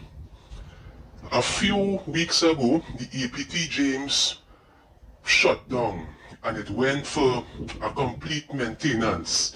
They changed everything, water jets, engine parts, the seats. When the APT James came back out now, the Boco Reef shut down. So the Boco Reef went to fix. Then the Spirit breakdown, right? And then now we're hearing a case of where when the APT James came back out now, it broke down again. And now yesterday, passengers were stranded for 7 hours when the TNT Spirit departed Trinidad and left for Tobago in the sea. All the tugboats were defective. They had to search until they found one. They got one and it wrecked the boat out in the ocean to the port in Scarborough. When the boat went there now, the ramp for the vehicles and to drive on was not working, so they had to do extensive repairs to get the ramp working again. Nothing is being maintained in this country. And then the Blue Wave, that boat has been damaged because the captain did not take advice from the pilot and crashed into something and damaged the hull. And as a result now, there's a big hole and divers have to go under the water to do some undersea welding to fix the boat, and then the boat has to be x-rayed to ensure that it does not leak again. I want the government of Trinidad and Tobago to know that due to the inactivity of the blue wave, there's a massive food shortage in Tobago. Supermarket shelves are becoming scanty and bare, and people have a small range of items to buy from. So the government needs to get its act together and fix those vessels. Take a loan and buy a good boat.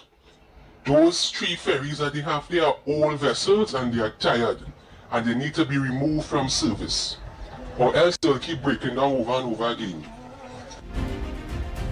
What bus, man? Like you get a bus from San Fernando to Port of Spain this morning because you going from bus to boat, you know. Yeah, you knowing about it, but what? You's a bus man, boat man. And Andy, like he took a bus to Tobago too? what was I say? Because he talked about, of course, the trauma that the people in Tobago are facing as a result of reduced supply to Tobago. But wait, what am I to say? Because I mean, he's sounding authoritative. It couldn't be that he got that from a third-party source. It had to be that he was there personally. But how you reach out the boat, every boat break down and all that thing where you say, man, let me take a he must have taken a bus to find out that, and then a bus to Tobago to find out what is happening there as a consequence of whatever deficiency that would have been brought forward. But having said that, you have a call you know that the AP James and the Boca Reef are 2 new boats bought by the PNM. I just want to make sure that he understands that. To talk about old boat, no, you cannot consider that, having regard to the lifespan of a boat that is expected 2 or 3 years cannot be old in the context of ferries like that, with the kind of cost that was associated with it. But let's go to the lines. Go ahead, caller. Pleasant good morning to you. Where you calling from? Welcome to the Ground Report. Good morning, son. Good morning. This is Granny. God bless you. God bless Lennox Smith. God bless all your program. Good boys. Granny just home and she just get to know what's going on because of all you. God bless all your show. From the bus, this man reached the boatman now. And before the boatman, this man gone on 91.9 a station. And talking, I just listen to all the PNM stations to know what they're saying about my government. Granny does that. He gone on 91.9 and he's saying how the government giving all the money to the Indians, talking race nowadays, and how all the land going to the Indians in this country. That man real sick, you know. He should go and see about his because to go and say this kind of thing on a station and the country ain't have money and people listening, you say something to educate people now. Eh? And I'm so glad all the boys there. I'm glad all the boys, the granny praying for you every day. Nobody can do all you nothing. They can't do the government nothing. They can only talk. You hear? God bless all your boys. God bless all you. Granny is here. Granny, 3 o'clock morning, Granny done in she puja room. People let man get up. 3, I'm done in my puja room. All the boys great. All the good. That man want to run. Clear what? Eh? He had a good view of them making scandals and slanders like Masha Walker, all of them, and Victor Robert. When the fox couldn't get at the grapes, they said the grapes sour. When they can't get what they want with the UNC and do what they want this country to come like Haiti. It's almost already there. God bless all your boys. God bless all your Granny is here with all you. Thank you very much, Granny. Oh boy, oh boy, oh boy, oh boy. Let's continue. Go ahead, caller. Pleasant good morning to you. Where you calling from? And what's your contribution on the number 1 program, the Ground Report? We asked all the hard questions this morning with Senator Anil Roberts. What says thou? Good morning, Andy. Good morning, Lennox. Good morning, Trinidad and Tobago.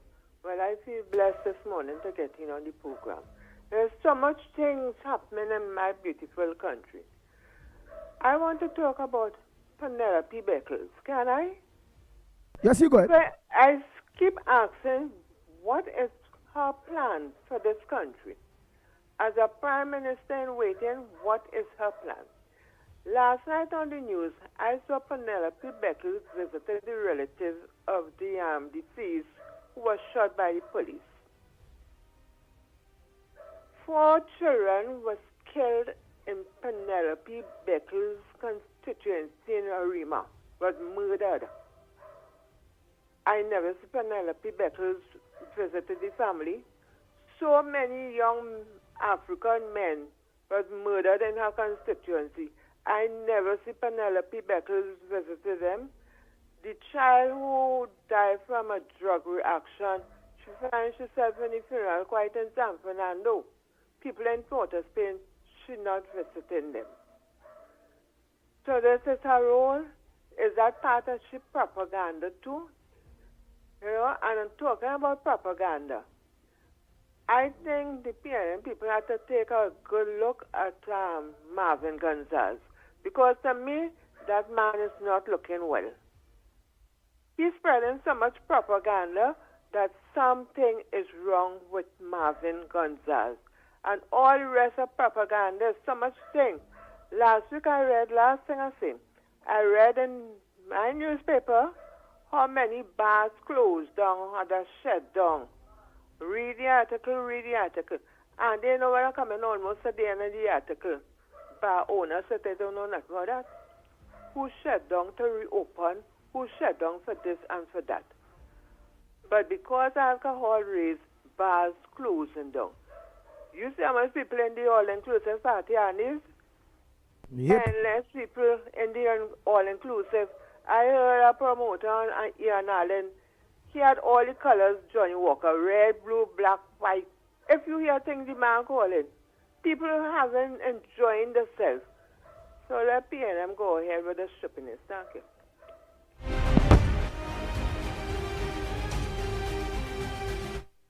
Oh boy, let's continue, Trinidad and Tobago. Let's continue. Good morning, Ground Report. Where was this guy all the time? Complaining about everything. This government came in not even a year yet. And this man has so much to complain about. About maintenance of what? What can be overhauled in 2 minutes when something was be rotting for 10 years? Does this guy have any understanding? Does he? Jesus. Morning, nobody here. So yesterday I called in and made a correction to what I said, that the parliament creates law.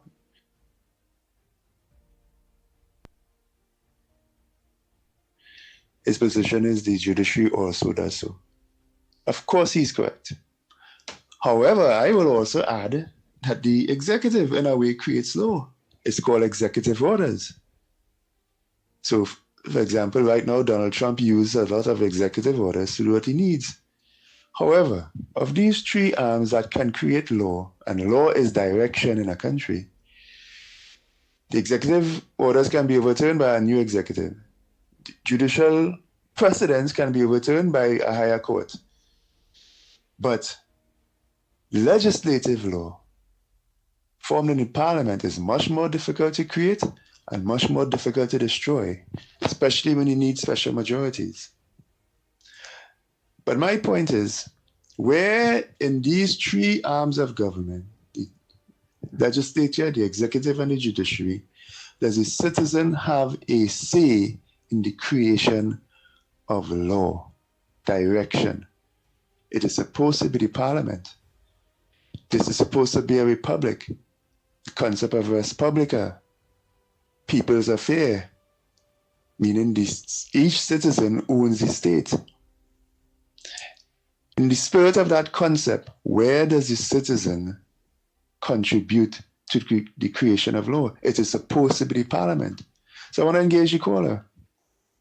Does the current parliament represent the people of the republic properly? The answer almost certainly is no. 2 mega parties cannot represent the many interests and ideologies of the many groups in society. Just think your job. Just think the different stages, stations in life. So like retired persons. Oh, let me finish that there, Trinidad and Tobago just now. Bam, nice. What? Are they represented in the parliament? The answer is no. My argument is that a proportional representation system in the House of Representatives will do that. In the interest of time in the past, I've simplified the concept that it is the parliament that creates law, but the caller is correct. The judiciary also creates law, but the parliament is the only place of the three arms of government that we are supposed to, as citizens, have a say. In the current system, we do not. My suggestion is to change it to a proportional representation system where many groups are represented, several groups, major groups in society are represented in the House of Representatives. This is Donald J. Trump, and you're listening to the #1 morning talk show in TNT, The Ground Report, on Talk City 91.1 FM radio with my good friend Andy Williams, Lennox Smith, and Director Snipes. Oh boy, oh boy, oh boy. Well, that's all the voice notes I have here for now. I remember time check. We must check the time. It's 2 minutes to the hour, yes? 2 minutes to the hour to 9 o'clock. We run out of time, my friend. Yeah, we run out of time. That's the reality. So, Trinidad Tobago coming up next. It's yours truly, Off the Record. Yes, a big program after our big program. It's the biggest program on Talk City between the hours of 9 and 12 o'clock with Mr. X and, yes, Mr. X and Stefan. So don't forget to stay locked on. Just indicated that he will be alone. He will be a loner this morning. He will be on mono this morning. But I suppose the same quality of delivery will suffice. Oh boy.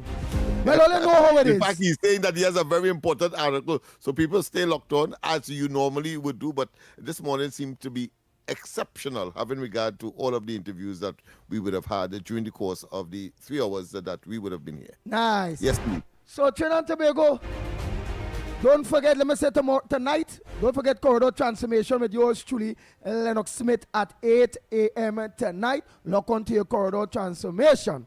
No, it's not Friday, so you're not going to do a broken foot kind of choppy dance we have there. You're not going to do that today, so let's don't have to worry about that.